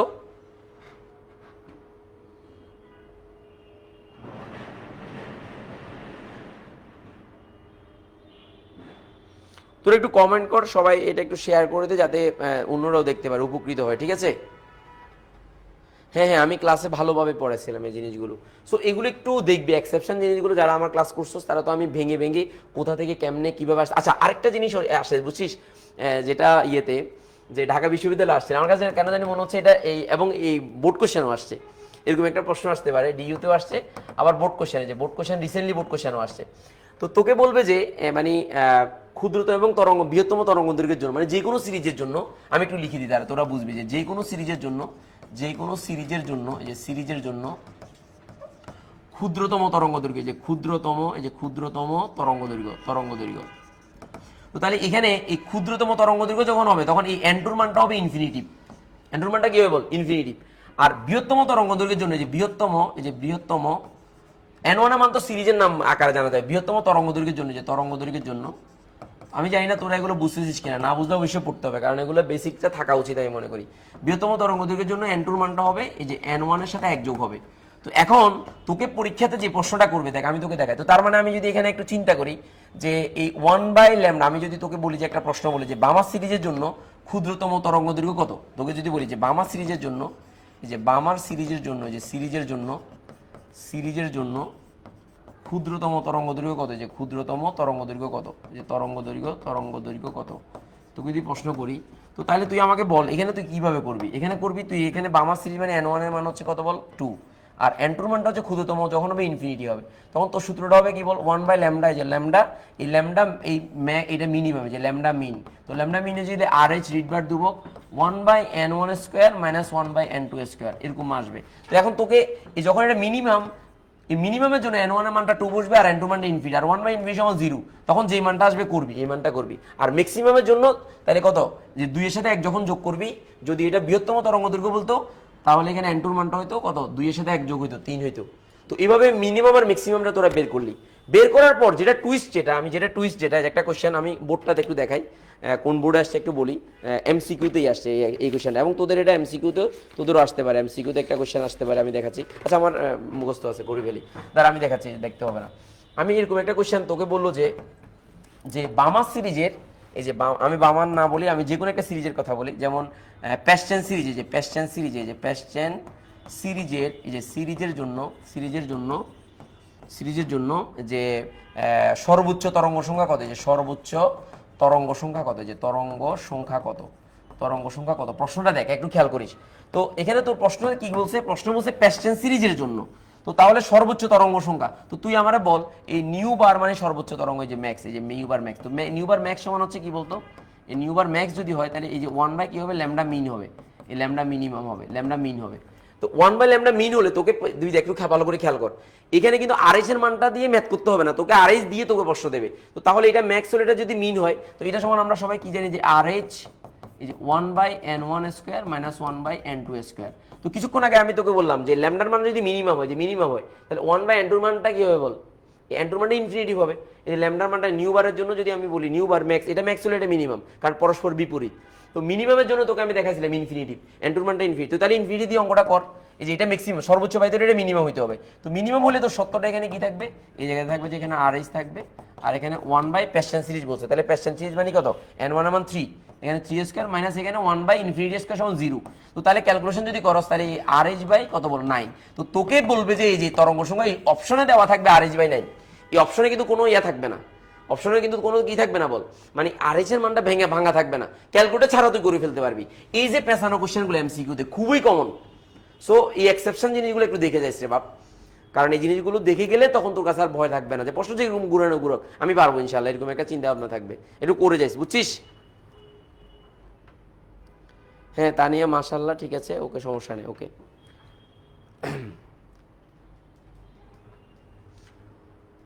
আচ্ছা এটা গেল, আমরা এই সিরিজের ব্যাপারগুলো একটু মাথায় রাখবি। এরপর হচ্ছে এখান থেকে তড়িৎচুম্বকীয় বর্ণালীটাও দেখবি, কারণ তড়িৎচুম্বকীয় বর্ণালীর সাথে এটা গেল।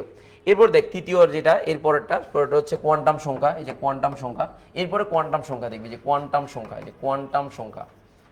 এই কোয়ান্টাম সংখ্যাতে মানে মানে আমাকে একদম তোকে কোয়ান্টাম সংখ্যা, প্রধান কোয়ান্টাম সংখ্যা, সহকারী কোয়ান্টাম সংখ্যা, চৌম্বকীয় কোয়ান্টাম সংখ্যা এবং স্পিন কোয়ান্টাম সংখ্যা, ওরা প্রত্যেকটা পারতে হবে, যেটা বেশি পারতে হবে প্রত্যেকটা পরমাণু। দেখ মনে কর তোকে আমি বললাম যে এই যে জিঙ্কের, এই যে জিঙ্কের 30টি ইলেকট্রনের জন্য, 30টি ইলেকট্রনের জন্য, 30টি ইলেকট্রনের জন্য 4টি কোয়ান্টাম সংখ্যার মান লিখেছে, 4টি কোয়ান্টাম সংখ্যার মান লিখো, কোয়ান্টাম সংখ্যার মান লিখো, কোয়ান্টাম সংখ্যার মান লিখো, সংখ্যার মান লিখো, এই যে মান লিখো, এটা কনফার্ম, এটা খুবই কমন। তার মানে জিঙ্ক পারলে এক হয়ে 30টা, তোকে বললো যে সোডিয়ামের 11তম ইলেকট্রনের জন্য 4টা কোয়ান্টাম সংখ্যার মান লিখতে বলবে। তো আমি যদি তোকে বলি যে সোডিয়ামের 11তম ইলেকট্রন, সোডিয়ামের 11তম ইলেকট্রনের জন্য 4টি কোয়ান্টাম সংখ্যার মান, 4টি কোয়ান্টাম সংখ্যার মান, যে কোয়ান্টাম সংখ্যার মান, কোয়ান্টাম সংখ্যার মান তোকে জিজ্ঞেস করবে, যে কোয়ান্টাম সংখ্যার মান তোকে জিজ্ঞেস করবে।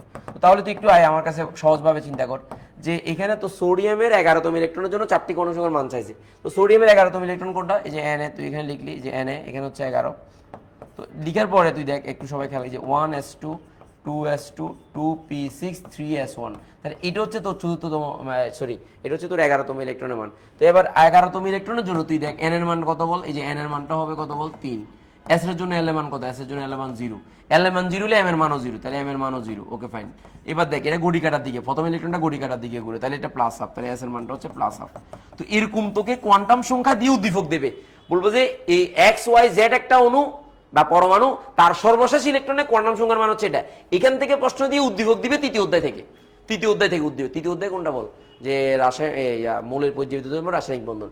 তাহলে এরকম কোয়ান্টাম সংখ্যা দিয়ে তোকে ABC এগুলো না দিয়ে কোয়ান্টাম সংখ্যা দিয়ে পরমাণুর নাম বলবে, পরমাণুটা তোকে চিনে নিতে হবে, কোয়ান্টাম সংখ্যা দিয়ে বুঝে নিবি যে পরমাণুটা কততম, মানে এই কনসেপ্টটা মাস্ট রাখবি। দেখ মনে রাখবি জোড় ইলেকট্রনের জন্য এই এস এর মান, জোড় ইলেকট্রনের জন্য মানে জোড় ইলেকট্রনের জন্য এস এর মান -1, আর বিজোড় ইলেকট্রনের জন্য এটা কি বিজোড়, আর বিজোড় ইলেকট্রনের জন্য এস এর মানটা +1/2 হবে। তো তাহলে তোকে যদি আমি প্রশ্ন করি, এখন যদি তোকে আমি প্রশ্ন করি, মানে তোকে যদি আমি বলি যে জিঙ্কের 30তম ইলেকট্রনে 4টা কোয়ান্টাম সংখ্যার মান, এস এর মান কত, তো জিঙ্কের 30তম, তো 30তম হলে তোমার মনে রাখবি এই এস এর মানটা 30তম হচ্ছে উল্টা, তাহলে -1/2 হবে। তো এইভাবে পরীক্ষায় প্রশ্নগুলো হবে, মানে কনসেপ্টগুলো তুই যদি প্রতিটা ইলেকট্রনের জন্য কোয়ান্টাম সংখ্যার মানটা পারস, তাহলে তোর জন্য এগুলো কোনো ব্যাপার না, এমসিকিউ মানে এই উদ্দীপক দিয়ে তুই খুব সহজে কি করে ফেলতে পারবি, মানে গণনা অর্থাৎ তৃতীয় অধ্যায়ের প্রশ্নগুলো সলভ করতে পারবি। আমি বারবার বলছি, আমি যদি প্রশ্ন এক্সেপশন হয় কেমন হতে পারে সেটা নিয়ে আজকে বেশি জোর দিচ্ছি। এমনি নর্মালি আমি অনেক ক্লাস দিচ্ছি যেগুলো তোরা পারবি আশা করি, বুঝছস? Okay fine. এবার এই কোয়ান্টাম সংখ্যাতে তোরা এই পরিবর্জন নীতি মানে কিনা, কতগুলো ম্যাথ আছে, যে এততম ইলেকট্রন এবং এততম ইলেকট্রন পরিবর্জন নীতি মানে কিনা, আহ্বায়ক নীতি মানে কিনা, যে ইলেকট্রনের জন্য আহ্বায়ক নীতি মানে কিনা, পরিবর্জন নীতি মানে কিনা, এই ব্যাপারগুলো তোর পরীক্ষা আসবে এবং অলরেডি এটা বোর্ডের কোশ্চেন আসছেও। তো তোদেরকে একটু পেঁচাই দিতে পারে, পরিবর্জন নীতি মানলে আমরা জানি যে প্রতিটা ইলেকট্রনে 4টা কোয়ান্টাম সংখ্যার মান এক হতে পারবে না, এটাই এইগুলো কোশ্চেন আসবে। তাহলে এখান থেকে ইলেকট্রন বিন্যাসের নীতিগুলো সহ একসাথে, যে ইলেকট্রন বিন্যাসের নীতিটা পড়বা, এই যে ইলেকট্রন বিন্যাসের নীতি পড়বা। তারপর হচ্ছে তোমার ইলেকট্রন বিন্যাসের নীতি হচ্ছে 3টা, আহ্বায়ক নীতি, তারপর হচ্ছে পরিবর্জন নীতি, আর আরেকটা হচ্ছে কি বলতো হুন্ডের নীতি আসবে। আর হুন্ডের নীতি অনুসারে এস এর জন্য হুন্ডি নীতি প্রযোজ্য না, এস অরবিটালের জন্য হুন্ডি নীতি প্রযোজ্য না, অথবা যে সমস্ত মোলের সর্বশেষ ইলেকট্রন এসে গিয়ে পড়ে তাদের জন্য হুন্ডি নীতি প্রযোজ্য না। এটা মাথায় রাখবা, আসে পরীক্ষা আসছে তো এটা একদম, যে নিচের কোনটির জন্য হুন্ডি নীতি প্রযোজ্য না। তাহলে যে সোডিয়ামের জন্য হুন্ডি নীতি প্রযোজ্য না, দেখ এই হাইড্রোজেনের জন্য হুন্ডি নীতি প্রযোজ্য না, তারপর হচ্ছে হিলিয়ামের জন্য হুন্ডি নীতি প্রযোজ্য না, সোডিয়ামের জন্য হুন্ডি নীতি প্রযোজ্য না, লিথিয়ামের জন্য হুন্ডি নীতি প্রযোজ্য না। কেন? কারণ তাদের সর্বশেষ ইলেকট্রন এসে গিয়ে পড়ে। তো এস অরবিটালের জন্য হুন্ডি নীতি প্রযোজ্য না, তাহলে এস অরবিটালের জন্য হুন্ডি নীতি প্রয়োজন, এটা মাথায় রাখবি। কার জন্য হুন্ডি নীতি প্রয়োজন না, পরীক্ষা আসবে। তো যে সমস্ত মূলের সর্বশেষ ইলেকট্রনটা এসে গিয়ে পড়ে তাদের, এটা বইয়ের কথা, একটা বোর্ডে মনে আসছিল, দেন রেফারেন্স আকারে দিয়ে দিছে, অন্য অন্য বোর্ডগুলোতে আসবে। সো এগুলো একটু দেখতে হবে, মাস্ট দেখতে হবে এই ব্যাপারগুলো। আর 4টা কোয়ান্টাম সংখ্যার মান নির্ণয় তো খুবই সোজা, যে চতুর্থ শক্তি স্তরের জন্য 4টা কোয়ান্টাম সংখ্যার মান নির্ণয় করো, এবং ইলেকট্রন কয়টা আছে কোয়ান্টাম সংখ্যা দিয়ে নির্ণয় করো, এগুলো খুব কমন, এগুলো তোরা পারবি, বোর্ড কোশ্চেন বললে পারবি। আমি চাচ্ছি এক্সেপশন জিনিসগুলো তোদের মাথায় যাতে থাকে, দ্যাটস ইট, আর কিছু না। জাল নোট, জাল টাকার ব্যাপারগুলো তো আমি আলোচনা করছি, কুণ্ডলী শক্তি বিষয়ে আলোচনা করছি, তারপর হচ্ছে ইলেকট্রনের তড়িৎচুম্বকীয় বিকিরণ কোন অঞ্চলে হবে এগুলো তো বলছি, তারপর হচ্ছে বিভিন্ন সিরিজ। আচ্ছা, আরেকটা কোশ্চেন ছিল একটা বোর্ডে, আমি একটু দেখাই, দাঁড়া বোর্ড কোশ্চেনটা আমি আছে কিনা দেখি। এটা সিলেট বোর্ড 2022 সালের একটা প্রশ্ন ছিল, সিলেট বোর্ড 2022 সালের একটা প্রশ্ন ছিল, ওইটা একটু দেখবি।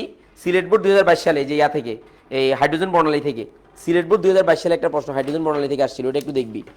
তারপরে আমি একটু দেখাই যে আরেকটা প্রশ্ন আসছিল, দেখি আমি খুঁজে পাই কিনা, আরেকটা কোশ্চেন আসছিল যে সেটা দেখাচ্ছি। আচ্ছা, আমার মুখস্থ আছে মনে হচ্ছে, আমি দেখাচ্ছি, করে দিচ্ছি। দেখ আরেকটা কোশ্চেন আসছিল এরকম, দেখ এদিকে দেখাম, কোশ্চেনটা ছিল এরকম, আমি একটু দেখ, একটা বোর্ডে আসছিল, আমি দেখাচ্ছি যে এরকম দিয়ে দিছে, এরকম দিয়ে দিছে, K11 দিয়ে দিছে, আমি একটু দেখাচ্ছি, দেখাচ্ছি, এরকম K11 দিয়ে দিছে। তাহলে এই জায়গাতে আমরা যেটা দেখতে পাচ্ছি, এই জায়গাতে একটু ভালো করে খেয়াল করিস, দেখ এখানে KLMNOP এরকম দেওয়া দিছে, দেওয়ার পর দেখ এদিকে দেখা, খুব মজা পাবি। দেখ এখান থেকে, দেখ এখান থেকে, এই যে এখানে লিখছে, এখান থেকে এর পরেরটা দিছে এখান থেকে এখানে, এর পরেরটা দিছে এখান থেকে এখানে, এর পরেরটা দিছে এখান থেকে এখানে। আচ্ছা, আমার মনে হয় এটা হচ্ছে, এটা দ্বারা এটা হবে না, এটা দিছে, আরেকটা দিছে এখান থেকে এখানে, এই যে এখান থেকে এখানে।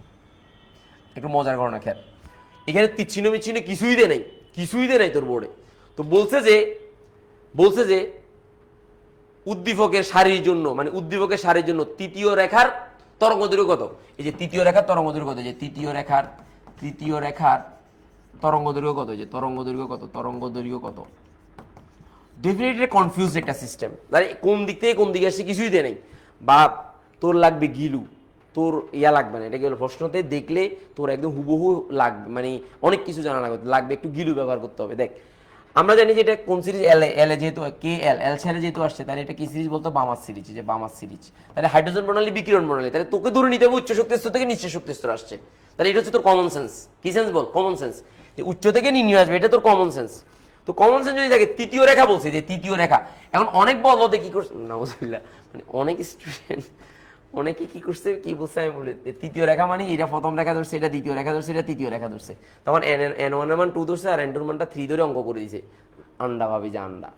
তৃতীয় রেখা মানে বুঝছস, এই বামা সিরিজের N1 এর মান হচ্ছে কত বল? 2, এই যে বামা, আর N2 এর মানটা হবে তৃতীয় রেখা, মানে এই যে 2 এর সাথে 3 যোগ হবে সমান 5 হবে। তো তার মানে এটা হবে তৃতীয় রেখা, এই কোশ্চেনটা, এই যে এটাই তৃতীয় রেখা। তার মানে তৃতীয় রেখা সিরিয়াল বা তৃতীয় রেখা না, তৃতীয় রেখা তৃতীয়তম, যে তৃতীয়তম মানে কি? তার মানে N1 এর সাথে 3 যোগ হবে। এই জায়গাতে অনেকে ভুল করছে, এটা কোনো কিছু নেই। এখন তোরা তো চিল্লেবি, আল্লাহ যারা বোর্ডের কোশ্চেন, বোর্ডের টিচাররা ফালতু, খারাপ, আমরা পারি না, আমাদেরকে হ্যান দিছে ত্যান দিছে, একজন মানে অনেক শিক্ষাবিদ তৈরি হবে। তো হাইড্রোজেন প্রণালী, বিকিরণ প্রণালী, কমন কথা। তাহলে বিকিরণ প্রণালী সত্য কি? উচ্চ স্তর থেকে নিম্ন স্তরে আসবে, ওকে ফাইন, বুঝলাম। দ্বিতীয় নাম্বার সত্য কি? তৃতীয়তম রেখা। তার মানে তৃতীয়তম রেখা হচ্ছে N1 এর মান যত হবে, N2 এর মান তার সাথে যততম রেখা তত যোগ হবে। তো তার মানে এটা তত যোগ হইলো, তো দেন অঙ্কটা হবে সিরিয়াল বাই তৃতীয়তম রেখা না। এটা নট কনফিউজিং, এটা হচ্ছে গিলু ব্যবহার করার সিস্টেম। সো পরীক্ষায় এই ধরনের এক্সেপশন জিনিস আসবে, মাথায় ঢুকছে কিনা একটু জানাইস। হ্যাঁ, অফিস খোলা থাকবে, আমি একটু বেড়াতে যাব। হ্যাঁ, ফলি বর্জন নীতি ব্যাপারটা একটু মাথায় রাখবি, ঠিক আছে? সো একটু বুঝিস এগুলো, বুঝছো? এক্সেপশন জিনিসগুলো একটু মাথায় রাখিস। সো এগুলো মাথায় রাখলে তখন দেখবি তোর কাছে ভয় লাগবে না। এমনি তো যেটা পড়ছস মাশাআল্লাহ তোদের মতো করে পড়ে ফেলছো। আমি আজকে আলোচনা করতেছি এক্সেপশন জিনিসগুলো কিরকম আসতে পারে, সেটা একটু মাথায় রাখিস, ফাইন। তো তাহলে এটা গেল, এটা গেল। তারপর হচ্ছে কোয়ান্টাম সংখ্যাটা একদম, মানে কোয়ান্টাম সংখ্যাতে সবচেয়ে গুরুত্বপূর্ণ যে তম রেখা, মানে তোকে বলবে যে এততম ইলেকট্রনের জন্য 4টা কোয়ান্টাম সংখ্যার মান লিখো।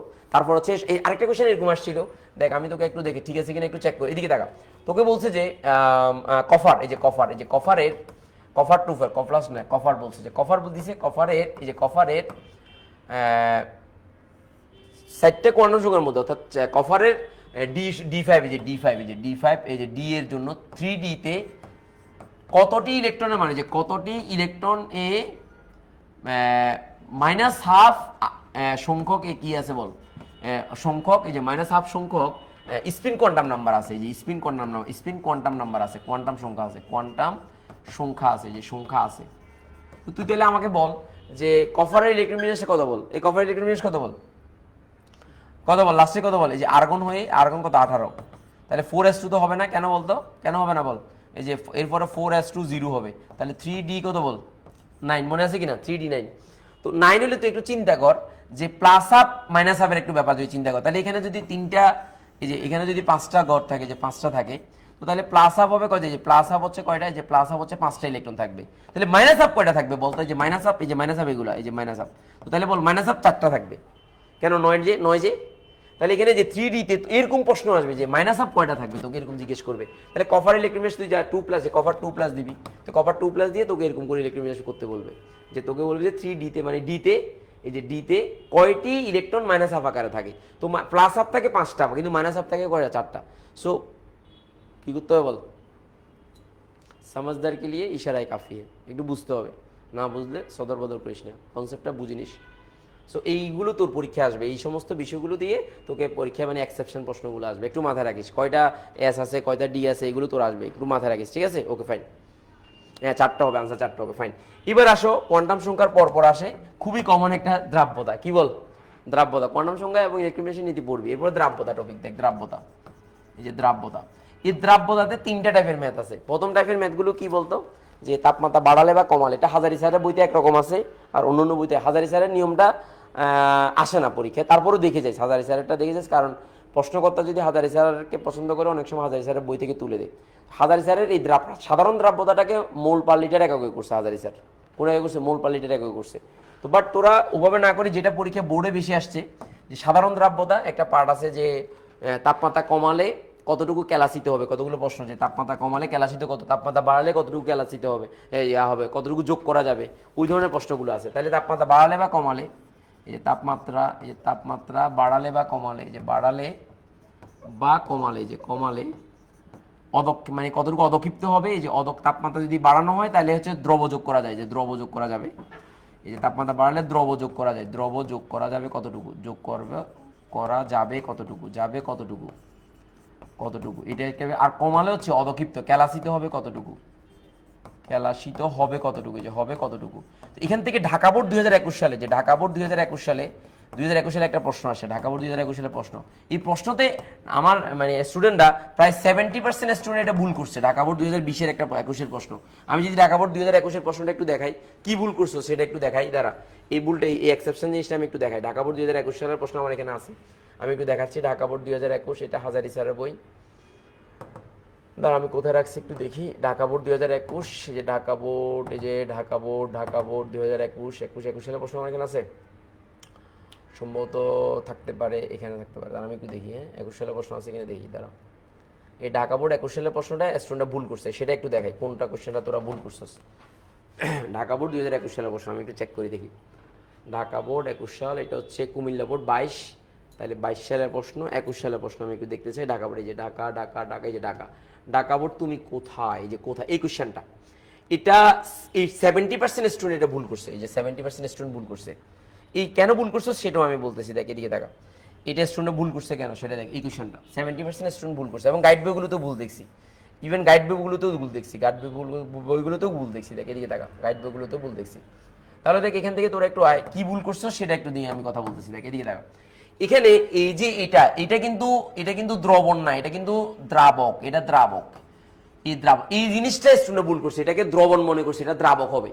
এই দ্রাবক হলে দেখুন অঙ্কটা হবে, না হলে হবে না। এটা কিন্তু তাপমাত্রা বাড়াইছে, বাড়ানোর কারণে কি আরো দ্রব যোগ করা যাবে, তাহলে এটা কিন্তু দ্রবণ না, এটা দ্রাবক। অনেকে দ্রাবক মানে সূত্র কোনটা, দ্রাবক মানে capital M minus small M এর মান হচ্ছে এটা, আর বুঝছস কিনা এটা দ্রাবক। এটা অনেকে কি ধরছে দ্রবণ ধরে করে ফেলছে, হবে না। সো এই জিনিসটা একটু দেখবি, এটা দেখবি, এই জিনিসটা অনেকে ভুল করছে, এটা একটু মাথায় রাখবি, ফাইন। এরপরে দেখ এই দ্বিতীয় নাম্বার যেটা সেটা হচ্ছে এটা গেল এই প্রথমটা অবশ্যই দেখবা যে কতটুকু পদক্ষেপ পড়ে কতটুকু যোগ করা যাবে আর এক্সেপশন প্রশ্ন এটা ছিল এক্সেপশনটা আমি দেখালাম ঠিক আছে একজনের কি বলছে ক্লাসের পিডিএফটা দিলে ভালো হয় আচ্ছা ঠিক আছে আমি দিয়ে দেবো নিচে ক্লাস শেষে ওই ড্রাইভ লিঙ্কটা তোদের ক্লাসের এখানে নিচে কমেন্টে দিয়ে দেবো অথবা উপর দিয়ে দেবো অথবা উপর দিয়ে দেবো অসুবিধা নেই সমস্যা নেই কমেন্টটাও আমি দিয়ে দেবো অসুবিধা নেই ভয় পাইস না তোরা একটু শেয়ার করে দে সবাই যাতে একটু দেখতে পারে আচ্ছা ফাইন এবার আসো এবার হচ্ছে অদক্ষেপ পড়বে কি পড়বে না এই টপিক থেকে অদক্ষেপ পড়বে কি পড়বে না এটা থেকে কমন আসবে অদক্ষেপ পড়বে কি পড়বে না এই যে অদক্ষেপ পড়বে কি পড়বে না যে অদক্ষেপ পড়বে কি পড়বে না যে পড়বে কি পড়বে না এই টপিক থেকে মাস্ট কোশ্চেন তো আসে এখানে অঙ্কগুলো যখন দেওয়া থাকে বুঝছিস তখন গ্রাম পার লিটার এককে দেওয়া থাকে দ্রাব্যতা গুণফল এই যে দ্রাব্যতা গুণফলের ব্যাপারগুলো যে দ্রাব্যতা এবং দ্রাব্যতা গুণফল যে দ্রাব্যতা গুণফল এবং সময়ায়ন প্রভাব এই সময়ায়ন থেকে ম্যাথ আসে সময়ায়ন থেকে প্রভাব থেকে ম্যাথ আসে যে সময়ায়ন প্রভাব থেকে ম্যাথ আসে এখান থেকে ম্যাথ আসে তো এখান থেকে সময়ায়ন প্রভাবে তোকে বলে যে সময়ায়ন প্রভাবের ক্ষেত্রে যে অদক্ষিপ্ত হয় বা দ্রাব্যতা হ্রাস পায় এটা ম্যাথমেটিক্যালি তোকে প্রমাণ করতে বলে এখান থেকে এটা এক্সেপশন আকার আসতে পারে এটা একটা বোর্ডে আসছিল বোর্ড কোশ্চেনটা যদি আমি দেখাই এই বোর্ডে কোশ্চেনটা একটু দেখে করবি দাঁড়া আমি দেখাচ্ছি আমি একটু দেখাই দিই নাহলে আবার তোদের দেখবা যে আবার ঝামেলা হবে আমি দেখাই দিচ্ছি দেখে দিকে তাকাও দেখ আমি একটু দেখাই দিচ্ছি জিনিসগুলো একটু ভালো করে খেয়াল এই দেখে দেখা এগুলো তো এগুলো দেখাইছি দেখানোর পরে দেখ আমি এগুলো দেখাইছি দেখ আমি তোকে যেটা নিয়ে কথা এই যে এই এক্সেপশন ম্যাথটা হচ্ছে এইখানে যে এই যে পানিয়াটা এই ম্যাথটা এক্সেপশন বলছিলাম তাহলে দেখ এখান থেকে প্রশ্নগুলো কি কি আসবে সম্ভাব্য আমি একটু দেখাচ্ছি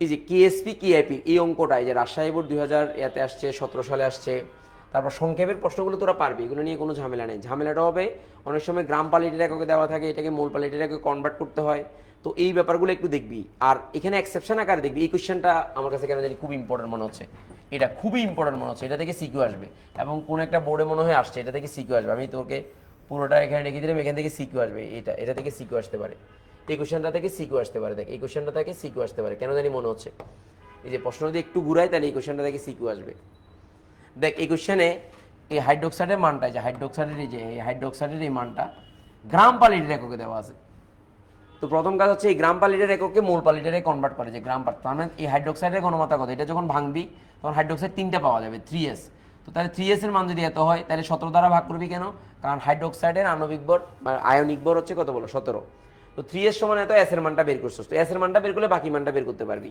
এই যে বাকি মানটা s এর মানটা বের করলে বাকি কেএসপি কেআইপি বের করতে পারবি তাহলে এই মানটা কোন এককে দেওয়া আছে গ্রাম পার লিটার এককে তো আমাদের নিয়ম কি দ্রাব্যতা দেওয়ার নিয়ম কি বল মোল পার লিটার এককে দেওয়া থাকা তাহলে প্রথম কাজ হচ্ছে এই যে এটা যে ঘনমাত্রা চেঞ্জ হয় এটা 3টা হয়ে যায় না তো 3টা হয়ে যায় মানে থ্রাইসেস এই থ্রাইসেসের ঘনমাত্রা হচ্ছে এত এই ব্যাপারটা একটু মাথায় রাখবি সো এগুলো নিয়ে যাতে কোনোভাবে যাতে উল্টাপাল্টা না হয় মনে রাখতে হবে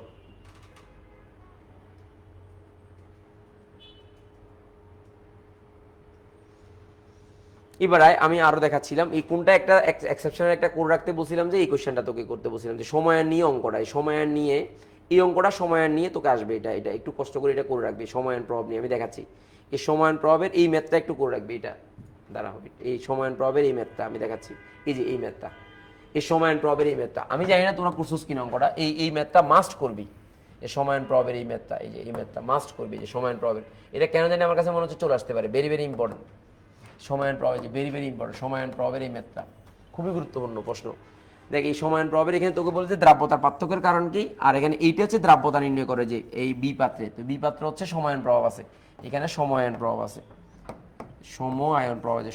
আয়ন প্রভাব আছে তাহলে এই কোশ্চেনটা তোদের আসতে পারে মানে এই সময়ায়ন প্রভাব সংক্রান্ত আমি যদি জানি না অদক্ষেপ পড়বে কি পড়বে না এটা মোস্ট কমন আর এই অদক্ষেপ পড়বে না পড়াবে না এটার পরে যদি এক্সেপশন প্রশ্ন আসে এই কোশ্চেনটা আসতে পারে এই টাইপসের কোশ্চেনটা আসতে পারে একটু দেখে নিস বা একটু লিখে নিস কারণ এটা খুবই গুরুত্বপূর্ণ বুঝছিস কিনা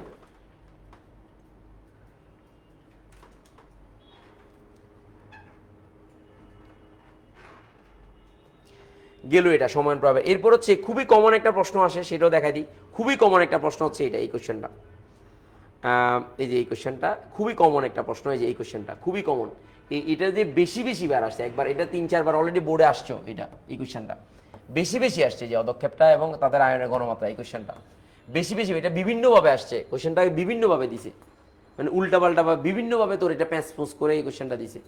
সো এই টাইপসের কোয়েশ্চেনটা ভেরি ভেরি ইম্পর্টেন্ট, এই যে সময় ভেরি ভেরি ইম্পর্টেন্ট, এটা খুবই গুরুত্বপূর্ণ এই টাইপসের, মানে কোয়েশ্চেন যদি হয় তাহলে এই টাইপসের প্রশ্ন যদি হয় তাহলে টেনশন করতে হবে না। সো প্রশ্ন তো ঘুরাবে, একটু স্বাভাবিক, এটা ঘুরাতেই হবে। তো ঘুরালে কেমন ঘুরাবে সেটা তোকে আমি দেখাচ্ছি, যে ঘুরালে কেমন ঘুরাবে, এটা সময়ায়ন প্রপটা দেখবি, তারপর হচ্ছে এখানে এই এটা দেখবি, আর এক্সেপশন জিনিসগুলো, এগুলো আর এমনি তো পারবি, একটার সাথে একটা অদক্ষিপ্ত হয় কি হয় না, কি অফ আইপি, কি অফ এসপি থেকে যদি বড় হয় তাহলে অদক্ষিপ্ত হবে, আর যদি বড় না হয় অদক্ষিপ্ত হবে না। তাহলে ওইটা পরীক্ষা ওইরকম না বলে তোকে কি বলে জানোস, তোকে বলবে যে দ্রবণটির প্রকৃতি নির্ণয় করো। তাহলে আমরা জানি যে অদক্ষিপ্ত যদি হয় তাহলে অতিরিক্ত দ্রবণ, অদক্ষিপ্ত হলে অতিরিক্ত দ্রবণ, আর যদি অদক্ষিপ্ত না হয় তাহলে সেটা অসম্পৃক্ত দ্রবণ, আর বরাবর যদি থাকে তাহলে হচ্ছে সম্পৃক্ত দ্রবণ। সো পরীক্ষা জিজ্ঞেস করে যে অতিপৃক্ত না সম্পৃক্ত, এগুলো জিজ্ঞেস করে পরীক্ষায়। সো এগুলো তোকে একটু মাথায় রাখতে হবে, এই কনসেপ্টটা মাথায় রাখতে হবে। ফাইন, মানে আমি আসলে তোকে আজকে পড়াচ্ছি না, আমি আসলে তোকে দেখাই দিচ্ছি যে কোন কোন টাইপসের প্রশ্নগুলো তোরা পড়ে নিবি, মানে তোদের কি গ্যাপগুলো ঠিক আছে কিনা, মানে তোকে আমি জিনিসগুলো কেন দিচ্ছি, মানে প্রশ্ন যদি একটু ঘুরানো হয়, তোদের যে কান্নাকাটি এগুলো দেখতে তো আসলে আমাদেরও খারাপ লাগে, যে বাচ্চারা এত কষ্ট করে সারা বছর পড়ে, সামান্য 2-1টা প্রশ্ন একটু ঘুরে দিলে বাচ্চাদের আর মাথায় থাকে না। তো এই বাচ্চাদের প্রশ্নগুলো কেমন ঘুরাতে পারে সেটার জন্য মূলত আজকের এই লাইভটা, একটু মাথায় রাখিস, বুঝছিস? হ্যাঁ, ম্যাজিক বই থেকে পাওয়া সবগুলো। ফাইন, আচ্ছা আসো, এবার আসো, আমি যেটা নিয়ে দেখাচ্ছিলাম, কথা বলছিলাম যে এই কোয়েশ্চেনটা একটু মাস দেখবি, এই কোয়েশ্চেনটা একটু দেখবি। তারপর হচ্ছে এই কোয়েশ্চেনটা একটা থিওরিটিক্যাল প্রশ্ন ছিল, এই থিওরিটিক্যাল প্রশ্ন থেকে এই কোয়েশ্চেনটা একটা কি হয়ে গেছে বলো, সিকিউ হয়ে গেছে। এখানেও তোমাকে বলছে যে অদক্ষেপ পড়বে কিনা, মানে এখানেও সময়ায়ন প্রভাবের ব্যাপার আছে। কিসের ব্যাপার আছে এই কোয়েশ্চেনটা, এটা এখানেও সময়ায়ন প্রভাবের ব্যাপার আছে এই কোয়েশ্চেনটা, এটা একটু দেখে নিস, এই কোয়েশ্চেনটা একটু দেখে নিস, এই কোয়েশ্চেনটা একটু দেখে নিবি, স্ক্রিনশট তুলে নিয়ে অঙ্কটা করে নিবি, এই কোয়েশ্চেনটা একটু করে নিবি। মানে এটা কেন, মানে এক্সেপশন জিনিসগুলো কিরকম হইতে পারে সেগুলো তোকে আমি বলে দিচ্ছি। দেখ, আর কোনো প্রবলেম, এই 1 2 3 4 5 চ্যাপ্টারগুলো দেখলে কি হবে, আমি সবগুলো দেখবো, সবগুলো দেখাই দেবো, সমস্যা নেই। 4 নাম্বারও দেখাবো, 4 নাম্বারে কি, তারপর হচ্ছে এখানে এটার মধ্যে আরেকটা অঙ্ক আসছে, চট্টগ্রাম বোর্ড 2025 সালে আসছে, যে ওই যে গ্লোবাল লবণের যে অদক্ষিপ্ত হওয়া, প্রথমে তাপমাত্রা দ্রাব্যতা বাড়ছে, পরে দ্রাব্যতা আবার কমছে, পরে দ্রাব্যতা কমছে। ওই চট্টগ্রাম বোর্ড 2025 সালে আসা একটা প্রশ্ন, এই কোয়েশ্চেনটা একটু দেখে নিবি। চট্টগ্রাম বোর্ড 2025 সালে এখান থেকে আসা একটা প্রশ্ন দেখে নিবা, চট্টগ্রাম বোর্ড 2025 সালে আসা, আমি দেখাচ্ছি।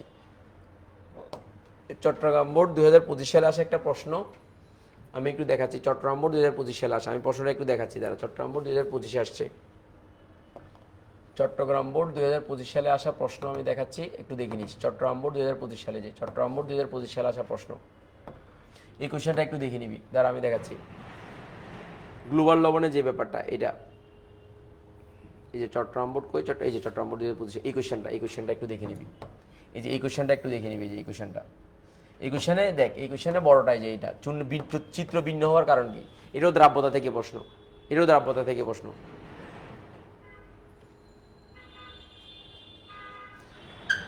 এটা চট্টগ্রাম বোর্ড, যে Chittagong board 25, Chittagong board Chittagong board 25 2025 সালের প্রশ্ন, যে চট্টগ্রাম বোর্ড 2025 সালের প্রশ্ন হচ্ছে এটা, এই যে চট্টগ্রাম বোর্ড 2025 সালের প্রশ্ন, এটা দেখবি, এই কোয়েশ্চেনটা দেখবি। এবার আসো আমরা, এটা গেল, তারপর হচ্ছে এটা গেল, এরপর হচ্ছে আমি আমার ইয়াতে করি। এবার দেখ, এখানে এই দ্রাব্যতা থেকে এই টপিকগুলো আসবে, এর বাইরে টপিক আসবে না ইনশাল্লাহ। এরপর হচ্ছে লবণের আয়ন শনাক্তকরণ, দেখ এই যে লবণের আয়ন শনাক্তকরণ, যে লবণের আয়ন শনাক্তকরণ, যে আয়ন শনাক্তকরণ, যে শনাক্তকরণ। তো লবণ আয়ন শনাক্তকরণের মধ্যে আমরা বিগত সালে বেশি বেশি দেখছি কোনটা বলতো, অ্যামোনিয়াম আয়নটা দেখছি, তারপর ক্লোরাইডটা দেখছি, সালফেটটা দেখছি, বেশি করে দেখছি। তারপর হচ্ছে সোডিয়ামটা আসছে, সোডিয়ামটা এমসিকিউতে আসছে, অনেকবার এমসিকিউতে আসছে। সোডিয়াম, সালফেট, ক্লোরাইড, সোডিয়ামটা আসছে, অ্যালুমিনিয়ামটা আসছে, যে অ্যালুমিনিয়াম 3+টা আসছে বোর্ডে পরীক্ষায়। ফেরাস ফেরিক আসে নাই, কিন্তু আমার কাছে কেন জানি মনে হচ্ছে ফেরাস ফেরিকটা আসতে পারে, ফেরাস এবং ফেরিক, এই যে ফেরিক Fe3+। কভারটাও দেখি, সবগুলো দেখি, যে আর কি করবি, আর সবগুলো দেখিস কভার। এগুলোতে মজার কারণ হচ্ছে এই 4টা আয়ন শনাক্তকরণ যায় একটা বিকারক দিয়ে। দেখ এই ফেরাস, ফেরিক এবং কপার এবং জিঙ্ক, এই যে জিঙ্ক, এই 4টাকে একটা বিকারক দিয়ে কি করা যায়, শনাক্ত করা যায়, যে K4 FeCN whole 6 potassium ferrocyanide দিয়ে চারটাকে শনাক্ত করা যায়, চারটা বিক্রিয়াকে শনাক্ত করা যায়, মানে খুব সহজে পারবি। আর এটা নেস্তার দ্রবণ, এটাকে নেস্তার দ্রবণ, এটার জন্য নেস্তার দ্রবণ, এটার জন্য হচ্ছে নেস্তার দ্রবণ, যে নেস্তার দ্রবণ, যে নেস্তার দ্রবণ, নেসলার দ্রবণ দিয়ে কি করা যায় বল, শনাক্ত করা যায় নেস্তার দ্রবণ। আর ক্লোরাইড সিলভার নাইট্রেট দ্রবণ, বেরিয়াম সালফেট দ্রবণ। আর পটাশিয়াম পাইরো অ্যান্টিমোনেট, পটাশিয়াম পাইরো K2Cr2, যে K2Cr2 না, K2Cr2 না। আচ্ছা, এখানে তোদেরকে আরেকটা জিনিস তো বলা হয়নি, আর হ্যাঁ আরেকটা জিনিস একটু বলা দরকার, আমরা তো ভুলে গেছি। পরীক্ষাতে কতগুলো এক্সেপশনাল কতগুলো যৌগ আসে, যেমন মনে কর এই যে K2Cr2O7, এটার কেএসপি কত তোকে বের করতে বলে। তাহলে এখানে আয়নগুলো ভাঙতে হবে, আয়নগুলো ভাঙলে তিনটা, এটা একটা এটা একটা, তারপর হচ্ছে KMnO4 KMnO4 KMnO4। তাহলে দেখ এখানে K একটা, K প্লাস একটা প্লাস MnO4, যে MnO4 মাইনাস একটা, তাহলে এটা এস এটা এস, এটা যদি এস হয়, তাহলে পরীক্ষাতে এগুলো ভাঙতে পারে না অনেক স্টুডেন্টরা। সো এক্সেপশন যে যৌগগুলো আছে এক্সেপশন, সেগুলো ভাঙার নিয়মটা দেখে যাবি, কেমনে ভাঙলে তুই এমসিকিউতে আনসার করতে পারবি। আমি বারবার বলতেছি দেখ।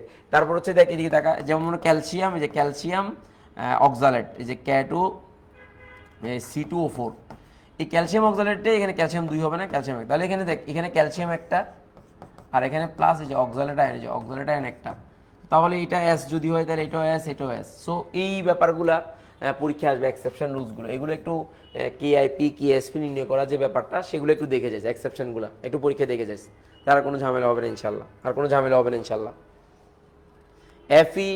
এফিএটা কি বলছিস, ফেরাস আর কি, এই যে ফেরাস ফেরিক বললাম তো, ফেরাস ফেরিক কপার জিঙ্ক, এগুলো করা যায়।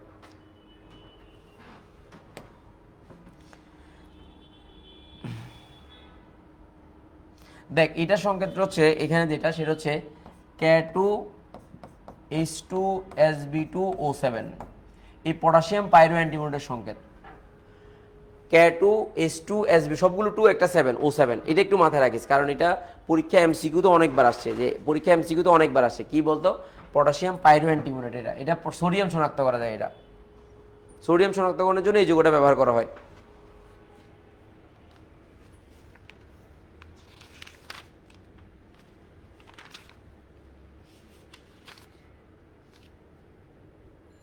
সো এটা এই সংকেতটা খুবই লাগবে, কেন লাগবে, কারণ এগুলো পরীক্ষায় এমসিকিউতে আসে, এটা যে সোডিয়াম শনাক্তকরণে নিম্নের কোন যৌগ ব্যবহৃত হয়, তাহলে K2SB2SB2O7 এটা ব্যবহৃত হয়, এটা মাথায় রাখবা, ফাইন। তো এইটা হচ্ছে তোমার মাসটা। এবার তোমার যদি প্রশ্ন যদি আরেকটু ঘুরানো হয়, তাহলে দ্রাবক নিষ্কাশন একটা টপিক আছে, দ্রাবক নিষ্কাশনী, যে দ্রাবক নিষ্কাশনী, যে দ্রাবক নিষ্কাশনের ম্যাথটা হাজারি স্যারের বই, যে হাজারি স্যারের বই, যে হাজারি স্যারের ম্যাথটা, যে হাজারি স্যারের বইয়ের, যে হাজারি স্যারের বইয়ের একটা ম্যাথ আছে, ওই ম্যাথটা একটু করে যাবা, দ্রাবক নিষ্কাশনের ম্যাথটা করে যাবা। এরপরে এক্সট্রা করে ক্রোমাটোগ্রাফিটা পড়বা, যে ক্রোমাটোগ্রাফিটা পড়বা। তাহলে এইগুলো পড়লেই তোমার মোটামুটি 100% কমন পাবা। আর যদি মনে হয় যে না আমি আরও পড়তে চাই, তাহলে ক্যালাসন আছে, যে ক্যালাসনটা একটু করবা, ক্যালাসন এগুলো থেকে আসবে না, তারপরও মানে একটু জাস্ট ক্যালাসনটা পড়বা। তারপর হচ্ছে উদ্যপাতন, পাতনের ব্যাপারটা, যে পাতন, এগুলো জাস্ট একটু রিডিং পড়লে হয়ে যাবে। আর এটাতে একটা ম্যাথ করে যাবে এক্সেপশন, তাহলে আর প্রশ্ন তোমাকে ঘুরানোর কোনো স্কোপ নেই। দ্বিতীয় অধ্যায় থেকে এর বাইরে আর কোনো প্রশ্ন আসতে পারে না, কোনো প্রশ্ন আসবে না দ্বিতীয় অধ্যায় থেকে, মাথায় রাখবা। হাজারি স্যারের মতো করলে হবে, আমার নোটটা করলে হবে, কোনো সমস্যা নেই, আমার নোটটা করলে হবে, কোনো অসুবিধা নেই, আমার নোটটা করলে হবে, অসুবিধা নেই। তাহলে আমরা কি পেলাম, আমরা পেলাম যে তোর একটু মাথায় রাখ, আমরা দ্বিতীয় অধ্যায়টা পেলাম। এবার তৃতীয় অধ্যায় কি কি পড়বি দেখ, তৃতীয় অধ্যায় কি পড়বি দেখ, তৃতীয় অধ্যায় দেখ, তৃতীয় অধ্যায়ের যে পার্ট 1 এর মধ্যে যে এস ব্লক মৌল, এই যে এস ব্লক মৌল, পি ব্লক মৌল, ডি ব্লক মৌল, এই তিনটা ব্লক মৌলের মধ্যে কতগুলা কি আছে, ওই যে কতগুলো প্রশ্ন আছে। যেমন মনে করো সোডিয়ামকে কেরোসিনের নিচে রাখা হয় কেন, কেরোসিনের নিচে রাখা হয়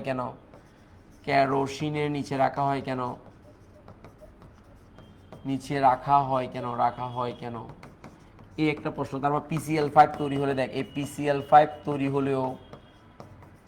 হলেও NCl5 হয় না কেন, তারপর হচ্ছে এই যে carbon dioxide gas, silicon dioxide কঠিন পদার্থ কেন, এগুলো 4 নম্বরের কোশ্চেন, এগুলো থেকে সিকিউ হয় কিন্তু। তারপরে দেখ এরপর হচ্ছে এখানে যে কার্বন টেট্রাক্লোরাইড আর্দ্র বিশ্লেষিত হয় না, এই যে আর্দ্র বিশ্লেষিত খুবই কমন এটা, বিশ্লেষিত হয় না, হয় না। কিন্তু তোর সিলিকন টেট্রাক্লোরাইড আর্দ্র বিশ্লেষিত হয় কেন? আর্দ্র বিশ্লেষিত হয় কেন? আর্দ্র বিশ্লেষিত হয় কেন? বিশ্লেষিত হয় কেন? এই যে হয় কেন, এই কোশ্চেনটা। তারপরে দেখ, এরপরে তোর প্রশ্ন আসবে যে এখান থেকে প্রশ্ন আসবে অ্যালুমিনিয়াম ট্রাইক্লোরাইডের ডাইমার গঠন। তো পরীক্ষা এরকম আসে না, বলবো যে অ্যালুমিনিয়াম ট্রাইক্লোরাইড ভারী কেন? ভারী কেন মানে বুঝছস তো, মানে স্বাভাবিকের চেয়ে ভারী কেন? তার মানে দ্বিপারমাণবিক ডাইমার মানে কি Al2, যে কি Al2 Cl6 এরকম, এই যে Al2 ডাইমার মানে কি দুইটা অণু পাশাপাশি থাকে, এখানে ডাইমার। ওই ডাইমারের যে বন্ধন কোণগুলো ওইগুলো থেকে ইয়ে আসতে পারে, এই ইয়াগুলো আসবে। এই সবচেয়ে কমন প্রশ্ন হচ্ছে, এই কয়েকটা প্রশ্ন হচ্ছে সবচেয়ে কমন। এরপরে বাড়তি প্রশ্ন হচ্ছে হীরা, গ্রাফাইট বিদ্যুৎ পরিবহন করে, হীরা করে না কেন? এরকম কতগুলো আছে না গ্রাফাইট, দেখ আমি দেখাচ্ছি। গ্রাফাইট বিদ্যুৎ পরিবহন করে, এই যে কার্বন, এই যে গ্রাফাইট বিদ্যুৎ পরিবহন করে, যে গ্রাফাইট বিদ্যুৎ পরিবহন করে, যে বিদ্যুৎ পরিবহন করে। হীরা করে না কেন? যে হীরা করে না কেন? যে হীরা করে না কেন? এখান থেকে এবার একটা প্রশ্ন আসতে পারে, অসামঞ্জস্যতা বিক্রিয়া কাকে বলে? এরকম একটা প্রশ্ন আসতে পারে, এই অসামঞ্জস্যতা বিক্রিয়া কাকে বলে? অসামঞ্জস্যতা বিক্রিয়া কাকে বলে? যে বিক্রিয়া কাকে বলে? যে কাকে বলে? এটা জেনে কেন জানি মনে হচ্ছে আসতে পারে। এরপর হচ্ছে আমাদের তো আমার বই আছে, বই থেকে আমি বলতেছি, এই জিনিসগুলো তো আসবে, মাস্ট আসবে। তারপর হচ্ছে যে এখান থেকে সম্ভাব্য কী কী আসতে পারে বলি আমি, দাঁড়াও। তারপরে এখানে আচ্ছা গেল কার্বন টেট্রাক্লোরাইড সংক্ষিপ্ত, আচ্ছা ফাইন, হ্যাঁ। আরেকটা হচ্ছে যে ইয়াটা, এই SCl4 গঠিত হলেও SCl6 গঠিত হয় না কেন? এই যে SF6 গঠিত হলেও SCl6 গঠিত হয় না, যে SF6 সম্ভব, তাহলে SCl6 সম্ভব না কেন? যে সম্ভব না কেন? সম্ভব নয় কেন? সম্ভব নয় কেন? সম্ভব নয় কেন? সম্ভব নয় কেন? এই প্রশ্নগুলো তোমার আসবে। এটা হচ্ছে পার্ট 1 থেকে বা প্রথম অংশটা থেকে, ঠিক আছে কিনা আমি দেখতেছি আর কোনটা আছে। এরপর হচ্ছে অ্যালুমিনিয়াম উপধর্মী, অ্যালুমিনিয়াম অক্সাইড উপধর্মী, যে অ্যালুমিনিয়াম অক্সাইড উপধর্মী, যে উপধর্মী এই কোশ্চেনটা। তারপর হচ্ছে এরপর হচ্ছে এখান থেকে এটা। বাট এবার হচ্ছে ডিব্লক মৌল থেকে, যে ডিব্লক মৌল থেকে দেখ, এই ডিব্লক মৌল থেকে যে কোশ্চেনগুলো আসবে, ডিব্লক মৌল থেকে, এই ডিব্লক মৌল থেকে যে অবস্থান্তর ধাতু, এই যে অবস্থান্তর ধাতুর যে কোশ্চেনটা মাস্ট আসবে, যে অবস্থান্তর ধাতু, এই যে অবস্থান্তর ধাতু, রঙিন যৌগ, এটা যে রঙিন যৌগ তৈরি করে, যে রঙিন যৌগ তৈরি করার ব্যাপারটা সবচেয়ে বেশি, রঙিন যৌগ। তাহলে এখান থেকে অবস্থান্তর ধাতুর আবার কি কি করতে পারে? ওই যে অবস্থান্তর ধাতু রঙিন যৌগ তৈরি করতে পারে, তার প্রভাবক হিসেবে কাজ করতে পারে, যে প্রভাবক হিসেবে কাজ করতে পারে, প্রভাবক হিসেবে কাজ করে, তারপর হচ্ছে অবস্থান্তর ধাতু পরিবর্তনশীল জারণ সংখ্যা প্রদর্শন করে, যে পরিবর্তনশীল জারণ সংখ্যা প্রদর্শন করে, যে প্রদর্শন করে কেন? তারপর হচ্ছে অবস্থান্তর ধাতুর আরো কিছু আছে। তারপর হচ্ছে প্যারাম্যাগনেটিক কেন? এই প্যারাম্যাগনেটিক থেকে একটা প্রশ্ন খুবই কমন, আমি দেখাচ্ছি। প্যারাম্যাগনেটিক থেকে, যে প্যারাম্যাগনেটিক কেন? যে ম্যাগনেটিক কেন? প্যারাম্যাগনেটিক কেন? এখান থেকে একটা প্রশ্ন খুবই কমন আসছে, সেই কোশ্চেনটা হচ্ছে, দেখ এদিকে দেখা, এই FeCN6, দেখ এখানে হচ্ছে 4 আবার সেম যৌগটা, এই যে সেম যৌগটা যদি আমি 3 দিই, এই যে 3 দিই, তাহলে এটা ফেরিক হয়ে যাবে। তাহলে একটা হচ্ছে ফেরোসায়ানের, একটা ফেরিস, এই দুইটার মধ্যে কোনটা প্যারাম্যাগনেটিক? ভেরি ইম্পর্টেন্ট, কোনটি প্যারাম্যাগনেটিক, যে কোনটি প্যারাম্যাগনেটিক বা ডায়াম্যাগনেটিক? প্যারাম্যাগনেটিক, যে ম্যাগনেটিক মাস্ট আসবে এখানে, এটা মাস্ট, খুবই ইম্পর্টেন্ট। যে এখান থেকে এই জিনিসগুলো, এটা শঙ্করায়ন দিয়ে ব্যাখ্যা করা যায়, এই জিনিসটা মাস্ট আসবে। তারপর লাস্টে একটা পয়েন্ট এটাও দেখে যাই, জটিল আয়ন গঠন করে, অবস্থান জটিল আয়ন গঠন করে। এখান থেকে খুবই কমন একটা প্রশ্ন, লিগ্যান্ড, জটিল আয়ন গঠন করে, যে গঠন করে।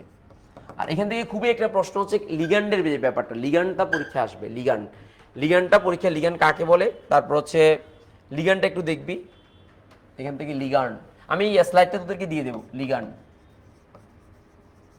লিগ্যান্ডের ব্যাপারটা একটু দেখবি যে লিগ্যান্ডটা পরীক্ষা আসবে। ফাইন। বরিশাল বোর্ডের কোন কোশ্চেনটা একটু বলতো, আমি করাই দেবো। বরিশাল বোর্ডে কত নাম্বারটা একটু আমাকে জানাতো। বরিশাল বোর্ডে কত নাম্বারটা আমাকে একটু জানাতো। বরিশাল বোর্ডের কোনটা আমি দেখাই দেবো, একটু জানাও তো আমাকে।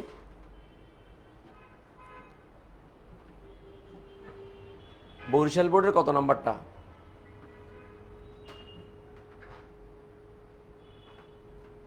বরিশাল বোর্ডের কত নাম্বারটা আমাকে জানাও। আচ্ছা এবার দেখো, এই লিগ্যান্ডের থেকে প্রশ্ন আসে, প্রায় সময় আসে, এটা একটু মাথায় রাখবা। তারপর ক্যাথ্রেট যৌগ নামে একটাই আছে, ক্যাথ্রেট যৌগ, ক্যাথ্রেট যৌগ, ক্যাথ্রেট যৌগ, ক্যাথ্রেট যৌগ, ক্যাথ্রেট যৌগ, এটা আসবে। তারপর এখান থেকে কর্ণ সম্পর্ক, যে কর্ণ সম্পর্ক, যে কর্ণ সম্পর্ক, সম্পর্ক, এগুলো একটু দেখে যাবা, কারণ এগুলো থেকে প্রশ্নগুলো যদি এক্সেপশন হয় তাহলে এগুলো থেকে আসতে পারে। লিগ্যান্ড, ক্যাথ্রেট যৌগ, কর্ণ সম্পর্ক, এগুলো থেকে আসতে পারে। তারপর আসো পর্যায়বৃত্ত। এবার হচ্ছে পর্যায়বৃত্ত, পর্যায়বৃত্ততা, পর্যায়বৃত্ততা, এরপর হচ্ছে পর্যায়বৃত্ততা, যে পর্যায়বৃত্ততা, বৃত্ততা। তাহলে পর্যায়বৃত্ত থেকে কি কি আসবে? তাহলে আমরা সবাই জানি পর্যায়বৃত্ত থেকে এক্সেপশন প্রশ্ন আসে বেশি কোনটাতে বলো তো? যে আয়নীকরণ শক্তি থেকে, যে ব্যতিক্রমধর্মী যে আয়নীকরণ শক্তিগুলো আছে এইগুলা। তাহলে তোমরা অবশ্যই যে তড়িৎ ঋণাত্মকতা, এই যে তড়িৎ ঋণাত্মকতা, তড়িৎ ঋণাত্মকতা, ঋণাত্মকতা, তারপর হচ্ছে ইলেকট্রন আসক্তি, এই যে ইলেকট্রন আসক্তি, ইলেকট্রন আসক্তি, আসক্তি, এবং এবং এখানের ভিতরে তড়িৎ ঋণাত্মকতা মানে কোনটা সবচেয়ে বেশি? ফ্লোরিন সবচেয়ে তড়িৎ ঋণাত্মক কেন? যে ফ্লোরিন বেশি তড়িৎ ঋণাত্মক কেন? বেশি তড়িৎ ঋণাত্মক কেন? বেশি কেন? মানে তড়িৎ ঋণাত্মকতা বেশি কেন ফ্লোরিনের? এটা একটা প্রশ্ন হয়। আর ইলেকট্রন আসক্তির ক্ষেত্রে যে এই ইলেকট্রন আসক্তির হচ্ছে আয়নীকরণ শক্তি, যে আয়নীকরণ শক্তি, যে আয়নীকরণ শক্তি, আয়নীকরণ শক্তি, এই আয়নীকরণ শক্তির মধ্যে যে এক্সেপশন যেগুলো আছে, ব্যতিক্রম যেগুলো আছে, যে ব্যতিক্রম সব পড়তে হবে, যে ব্যতিক্রম সব পড়তে হবে, বিশেষ করে নাইট্রোজেন আর অক্সিজেনেরটা, যে নাইট্রোজেন অক্সিজেনেরটা পড়তে হবে, তারপর বেরিলিয়াম বোরনেরটা পড়তে হবে, তারপর হচ্ছে অ্যালুমিনিয়াম ম্যাগনেসিয়ামেরটা পড়তে হবে। এই ব্যতিক্রমগুলো জোড়ায় জোড়ায় জোড়ায় জোড়ায় ব্যতিক্রমগুলো পড়তে হবে। সবচেয়ে বেশি আছে নাইট্রোজেন আর অক্সিজেনেরটা। তারপরে দেখো ফসফরাস এবং সালফার, যে ফসফরাস আর সালফার, এগুলা এই কয়টা চারটা ব্যতিক্রমটা পড়তে হবে। আর এখানের মধ্যে ব্যতিক্রম আছে, সেটা হচ্ছে ক্লোরিনের ইলেকট্রন আসক্তি। যে ইলেকট্রন আসক্তির ক্রমটা যে ক্লোরিনের বেশি কেন, ক্লোরিন, ফ্লোরিন, দেন ব্রোমিন, আয়োডিন, ব্রোমিন, আয়োডিন, এটা মাস্ট আসবে। এমসিকিউতে না আসুক, এমসিকিউতে আসবে। খুবই কমন একটা প্রশ্ন যে ইলেকট্রন আসক্তিটা, খুবই কমন একটা প্রশ্ন, এটা আসবে কনফার্ম, কনফার্ম, শুধু কনফার্ম না, অনেক কনফার্ম।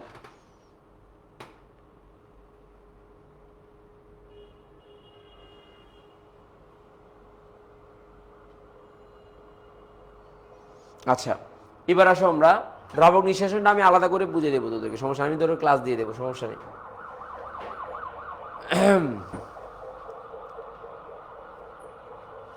এবার এই পর্যাবৃত্ততার এই ব্যাপারগুলো আমাকে মাস্ট এগুলো পড়তে হবে, যাতে এক প্রশ্ন দিয়ে একটু কঠিন আসে, যাতে তোরা পারস। এখানে এর ভিতরে বাড়তি করে তোরা যেটা পড়বি, যে বাড়তি করে যেটা পড়বি সেটা হচ্ছে যে ওই যে গণনাঙ্ক, স্ফুটনাঙ্কের কতগুলো আছে না, যে গণনাঙ্ক, মানে পজিশন দিয়ে বাম থেকে ডানে গেলে গণনাঙ্কের যে ব্যাপারটা, এই গণনাঙ্কটা পড়বি, যে গণনাঙ্কটা পড়বি, গলনাঙ্ক, এই গণনাঙ্ক, স্ফুটনাঙ্ক,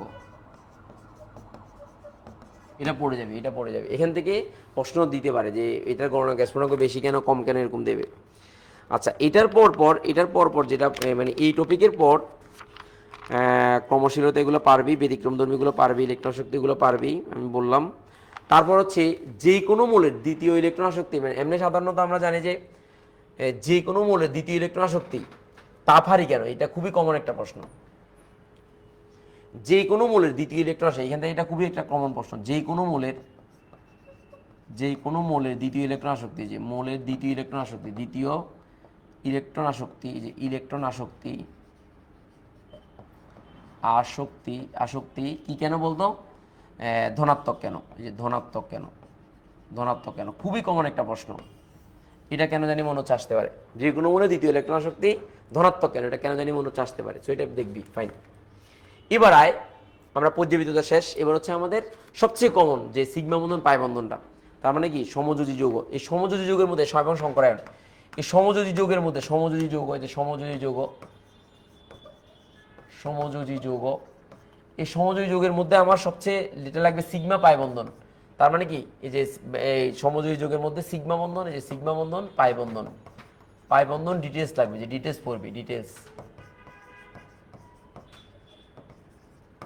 আচ্ছা এবার দেখ এই সমযোজী পাই বন্ধনের মধ্যে এরপরে সংকরায়নটা, যে সংকরায়নটা, সংকরায়নটা অবশ্যই সংকরায়নের মধ্যে তোরা দেখ গতবার কিন্তু সংকরায়নের মধ্যে সালফার ডাইঅক্সাইড আসছে, ব্যতিক্রম কিন্তু সালফার ডাইঅক্সাইডের বন্ধন কোণ মানে 120 ডিগ্রি থেকে কম, কারণ সালফার ডাইঅক্সাইডের সালফার তো এখানে থাকে, এটা এই যে ডাবল বন্ড মুক্ত জোড়ে থাকার কারণে বন্ধন কোণের মানে 119 ডিগ্রি, 119 ডিগ্রি। এই সালফার ডাইঅক্সাইড এরপরে দেখ এই সংকরায়নের মধ্যে নর্মাল যে যেগুলো কোনটা কোনটা পড়বি আমি তোকে বন্ধন কোণের ব্যাপারটার মধ্যে, এই যে মিথেন পড়বি, তারপরে দেখ কার্বন টেট্রাক্লোরাইড পড়বি।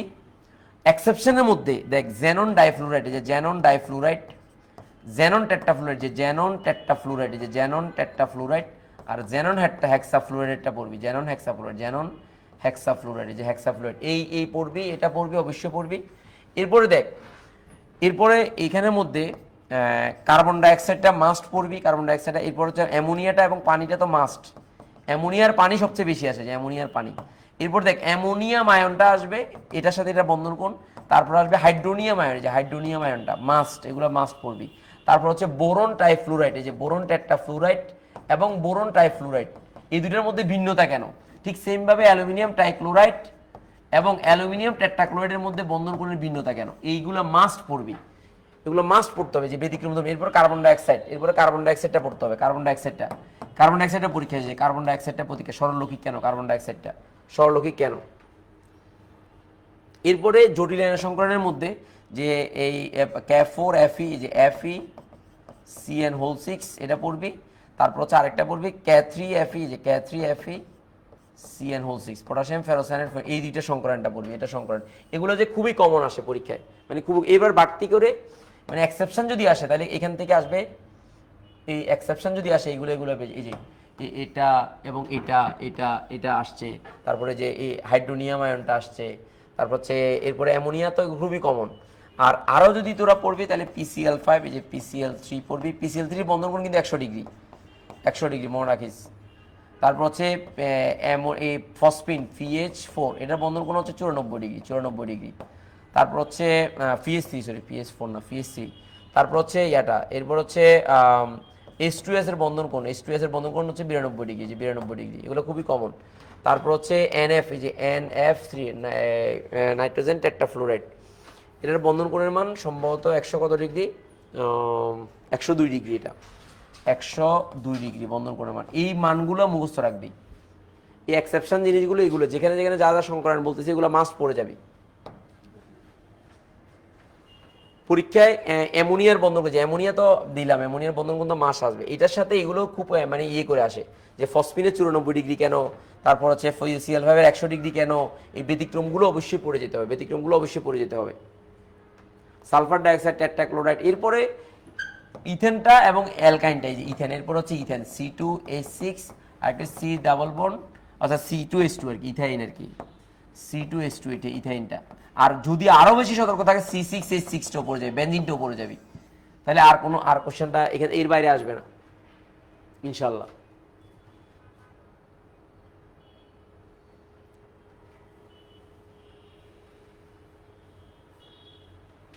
তাহলে এই সংকরণগুলো অবশ্যই তোরা দেখে যাবে, এই সংকরণগুলো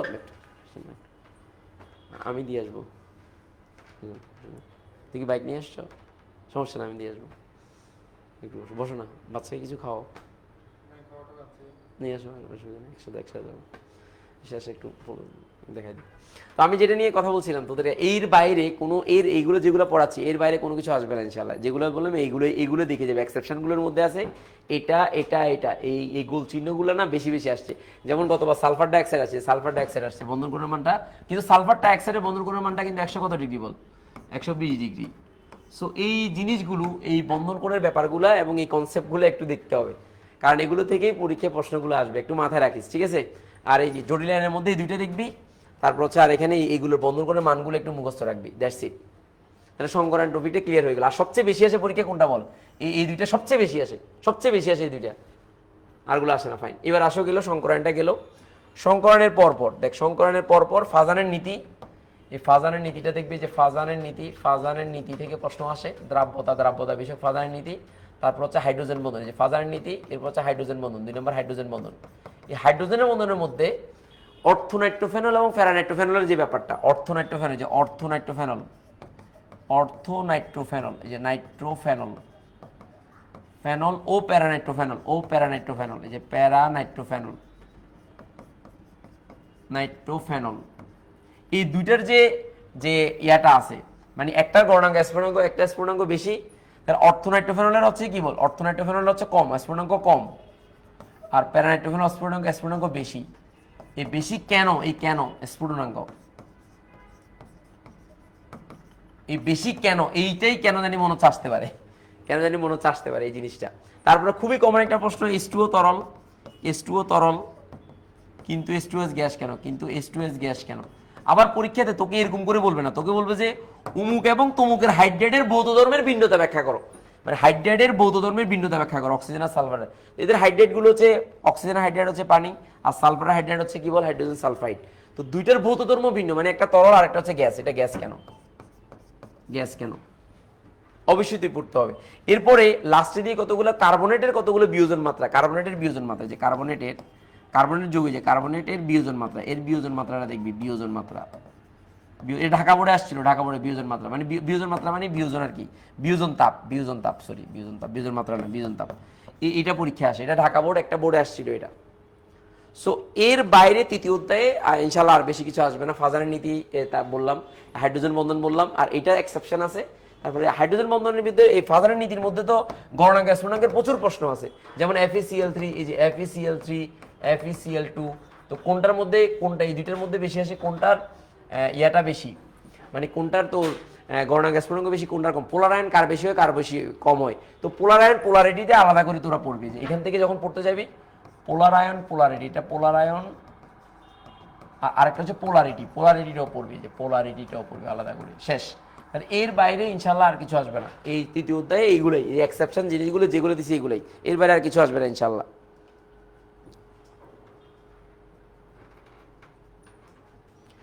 এবার হচ্ছে চতুর্থ অধ্যায়, আমাদের শেষ, আর অল্প একটু আছে চতুর্থ অধ্যায়। চতুর্থ অধ্যায়তে কি হবে একটু দেখা। চতুর্থ অধ্যায় হচ্ছে রাসায়নিক পরিবর্তন, এই রাসায়নিক পরিবর্তন, এই যে রাসায়নিক পরিবর্তন, এই রাসায়নিক পরিবর্তনে দেখ একটু সবাই মনে রাখ, এমনি নর্মালি পরীক্ষাতে কি আসে, পরীক্ষাতে আসে লা শাতেলিয়ারের নীতি, দেখ এই লা শাতেলিয়ারের নীতি আসে। তারপর হচ্ছে ক্যাপিকেসি, যে ক্যাপিকেসি, এই যে ক্যাপিও ক্যাসি বিষয়, এই দুইটা থেকে একটা সিকিউ আসে। আর এখান থেকে পিএইচ সংক্রান্ত ম্যাথ, তারপর হচ্ছে বাফার দ্রবণ, এই যে বাফার দ্রবণ, এই দুইটা পিএইচ এর ম্যাথের মধ্যে আলফা, যে এটা এই অসওয়াল্ডের লঘুকরণ সূত্র, এই যে অসওয়াল্ডের এই যে অসওয়াল্ডের লঘুকরণ সূত্র, এই দুইটা মিলে একটা সিকিউ আসে, তাহলে এখান থেকে একটা সিকিউ, তাহলে মোস্ট কমন হচ্ছে এই দুইটা মিলে একটা সিকিউ আসা, মোস্ট কমন, সবচেয়ে কমন। কিন্তু এক্সেপশন আকারে তুই কি পড়বি, আলাদা করে কি পড়বি, দেখ আলাদা করে পড়বি হচ্ছে এখানে আরএনএর সমীকরণটা আলাদা, এই এক্সট্রা করে পড়বি, এই যে আরহেনিয়াস সমীকরণ, এই আরহেনিয়াস সমীকরণের ম্যাথ আছে না, আরহেনিয়াস সমীকরণ, এই যে সমীকরণের ম্যাথ পড়বি। তারপর হচ্ছে এরপরে এটার ম্যাথ এবং লেখচিত্র, এই যে লেখচিত্রটা পড়বি। কারণ এখান থেকে যদি প্রশ্ন এক্সেপশন হয় এখান থেকে হবে, এর বাইরে হবে না। তারপরে দেখ এদিকে তাকা, তারপর হচ্ছে এদিকে আমি দেখাচ্ছি, এদিকে তাকা, এই আরএনএর সমীকরণ ম্যাথ এবং লেখচিত্রটা মাস্ট পড়বি। এরপর হচ্ছে এখানে আবার আরেকটা জিনিস আছে, যে বিক্রিয়ার ক্রম জীবনে আসবে না, কারণ বিক্রিয়ার ক্রম সিলেবাসে নেই। সো বিক্রিয়ার ক্রমটা পড়িস না, এটা এক্সেপশন হলেও আসবে না, বিক্রিয়ার ক্রমটা আসার সময়, কারণ এটা এক্সেপশন হলেও আসার সময়, কারণ এটা সিলেবাসে নেই। বিক্রিয়ার প্রথম ক্রম, দ্বিতীয় ক্রম, তৃতীয় ক্রম, শূন্য ক্রম, এগুলো পড়িস না, কিন্তু আরএনএর সমীকরণটা পড়বি। আর বাড়তি করে ক্যাপিকেসির কতগুলো ম্যাথ আছে, যে ম্যাথগুলোতে আলফার মান বের করা, কতগুলো এক্সেপশন ম্যাথ আছে, বোর্ডেও আসছে কয়েকটা এক্সেপশন, আলফার মান মানে তাপমাত্রা বাড়ালে চাপ কমালে কেন ভিন্নতা হয়, তাহলে এক্সেপশন, এখান থেকে এক্সেপশন ম্যাথ করে আলাদা, মানে ভিন্নধর্মী ম্যাথগুলো করবি, যে ভিন্নধর্মী কতগুলো ম্যাথ আছে, ম্যাথগুলো করবি একটু, এটা বোর্ডে আসছে কয়েকটা প্রশ্ন, দেখলে হবে। ফাইন। এরপরে বাড়তি করে আরেকটা এক্সট্রা জিনিস বাড়তি করে পড়বি এখানে, যে তাপ রসায়নের যে হ্যাশের তাপ সমষ্টি সূত্র, তাপ রসায়নের হ্যাশের সূত্র, যে হ্যাশের সূত্র এবং এসিড ক্ষার প্রশমন তাপ আছে না কতগুলা, এসিড ক্ষার প্রশমন তাপ, যে এসিড এসিড ক্ষার প্রশমন, এই যে প্রশমন, এই যে প্রশমন তাপ, ওই যে ধ্রুব কেন, কতগুলো তীব্র এসিড তীব্র ক্ষারে প্রশমন তাপ ধ্রুব কেন, তারপর একটা দুর্বল হলে তাপের মানটা কম কেন, এটা আসবে। আরেকটা কোশ্চেন আসবে যে জ্বালানি হিসেবে কোনটা উপযোগী, এরকম একটা ম্যাথ আছে, এই জ্বালানি হিসেবে কোনটা উপযোগী, এরকম একটা ম্যাথ আসে জ্বালানি হিসেবে, মিথেন এবং ইথেনের মধ্যে জ্বালানি হিসেবে কোনটা উপযোগী, এই যে জ্বালানি হিসাবে কোনটি উপযোগী, যে কোনটি উপযোগী, এই যে উপযোগী এটা একটা উপযোগী, এটা ম্যাথ আসে। এই ম্যাথগুলো এই এক্সেপশন জিনিসগুলো আলাদা করে পড়বি, আর এখান থেকে পিএইচ এর ম্যাথটা মাস্ট করবি, আর বাফার দ্রবণ, এই দুটো মিলে একটা প্রশ্ন আসে। তাহলে বাফার দ্রবণে ম্যাথটা করবি অবশ্যই, বা এই হ্যাসেলবাগ অ্যান্ডারসন ম্যাথ, এই বাফার দ্রবণে ম্যাথও করবি ম্যাথ। আর এখানে পরীক্ষায় আসে যে সামান্য অ্যাসিড বা ক্ষার যোগ করলে মিশ্রণের পরিবর্তন হবে কিনা। আর গত বছর চিটাং বোর্ডে মানে কোনটা পানযোগ্য, বুয়েটে আসা একটা প্রশ্ন চিটাং বোর্ডে দিয়ে দিয়েছিল গত বছর, যে পানযোগ্য মানে এসিড একটা দিছে, এটার পিএইচ এর মান বের করতে বসে, তো তোকে লাস্টে জিজ্ঞেস করছে এটা পানযোগ্য কিনা, মানে খাওয়া যাবে কিনা, এরকম একটা প্রশ্ন আসছিল।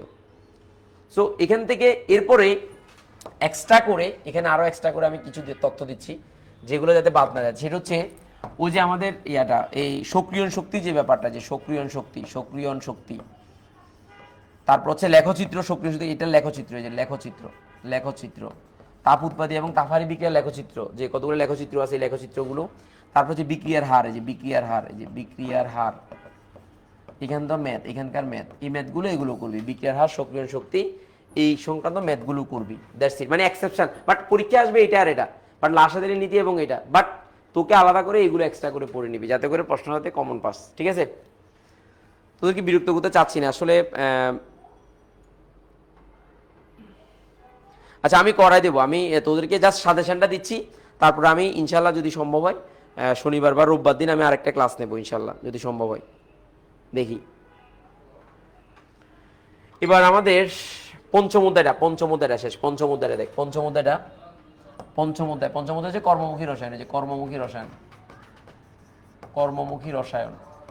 এই কর্মমুখী রসায়নে একটু মনে রাখবি, প্রথমে প্রিজারভেটিভটা তো পড়বি, যে প্রিজারভেটিভস। তারপর দেখ এই প্রিজারভেটিভস এর পর তুই পড়বি ইয়াটা, এটা কি বলে, ওই গ্লাস ক্লিনার, এই যে গ্লাস ক্লিনার, টয়লেট ক্লিনার, আর লাস্টে পড়বি ভিনেগার, এই যে 3 নাম্বার হচ্ছে ভিনেগার, এই যে ভিনেগার। তাহলে এগুলো থেকে প্রশ্ন বেশি আসে, এগুলো থেকে হচ্ছে 100% প্রশ্ন আসে। বাট এবার এক্সট্রা করে পড়বি কোটাজাতকরণ, এক্সট্রা পড়বি কোটাজাতকরণ, যে কোটাজাতকরণটা পড়বি। তারপর কোয়াগুলেশন, এই যে কোয়াগুলেশন, এটা আলাদা করে পড়বি, হার্ডি শুলজে নিয়ম আছে একটা,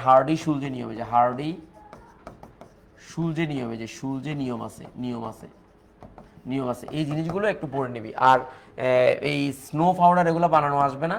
আর হচ্ছে দুধ থেকে মাখন, যে কতগুলো মাখন তৈরি করে না, দুধ থেকে মাখন তৈরি, যে দুধ থেকে মাখন তৈরি, যে মাখন তৈরি প্রস্তুতিটা আসবে, মাখন প্রস্তুতি এটা আসবে। এই কনসেপ্টটা যদি পড়ে ফেলো, সবচেয়ে বেশি ভিনেগার আসে, খাদ্য সংরক্ষণের কৌশল, ভিনেগারের ভূমিকা। আর বোর্ড কোশ্চেনগুলো দেখে এক্সেপশন জিনিসগুলো পড়বি, যেহেতু এটা অনেকদিন বোর্ডে আসে, মানে খুবই শুধু ভিনেগারই আসছে যে লাস্ট পরীক্ষাগুলোতে। বাট এখন এইগুলো আসতে পারে, যে টয়লেট ক্লিনার, গ্লাস ক্লিনার, তারপর হচ্ছে এই যে এইগুলো আসতে পারে। তো সো আমি আসলে মানে তোদেরকে আচ্ছা রবিবারে পরীক্ষা না, আল্লাহ,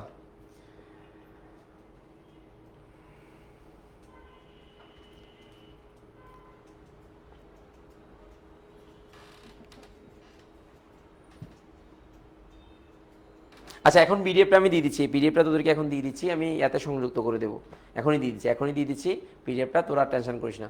তাহলে এগুলো তোরা, মানে আমি আসলে চাচ্ছিলাম যে ছেলে মেয়েরা অনেক সময় হয় কি, মানে পড়াশোনা করে কিন্তু দেখা যায় অল্প ছোট ইয়ার কারণে দেখা যায় একটু প্রশ্ন একটু ঘুরানো আসলে টেনশন করে। তো ঘুরানো এমনি তো আমাদের লজিক কোনটা পড়বে সেটা তো ক্লাসে আছে, করানো আছে, কিন্তু এক্সেপশনগুলো একটু দেখে নিস, দ্যাটস ইট, ঠিক আছে? আমি চেষ্টা করছি। তো ঠিক আছে, তাহলে আজকে এতটুকুই, সবার জন্য শুভকামনা, আসসালামু আলাইকুম। আমি দিয়ে দিচ্ছি।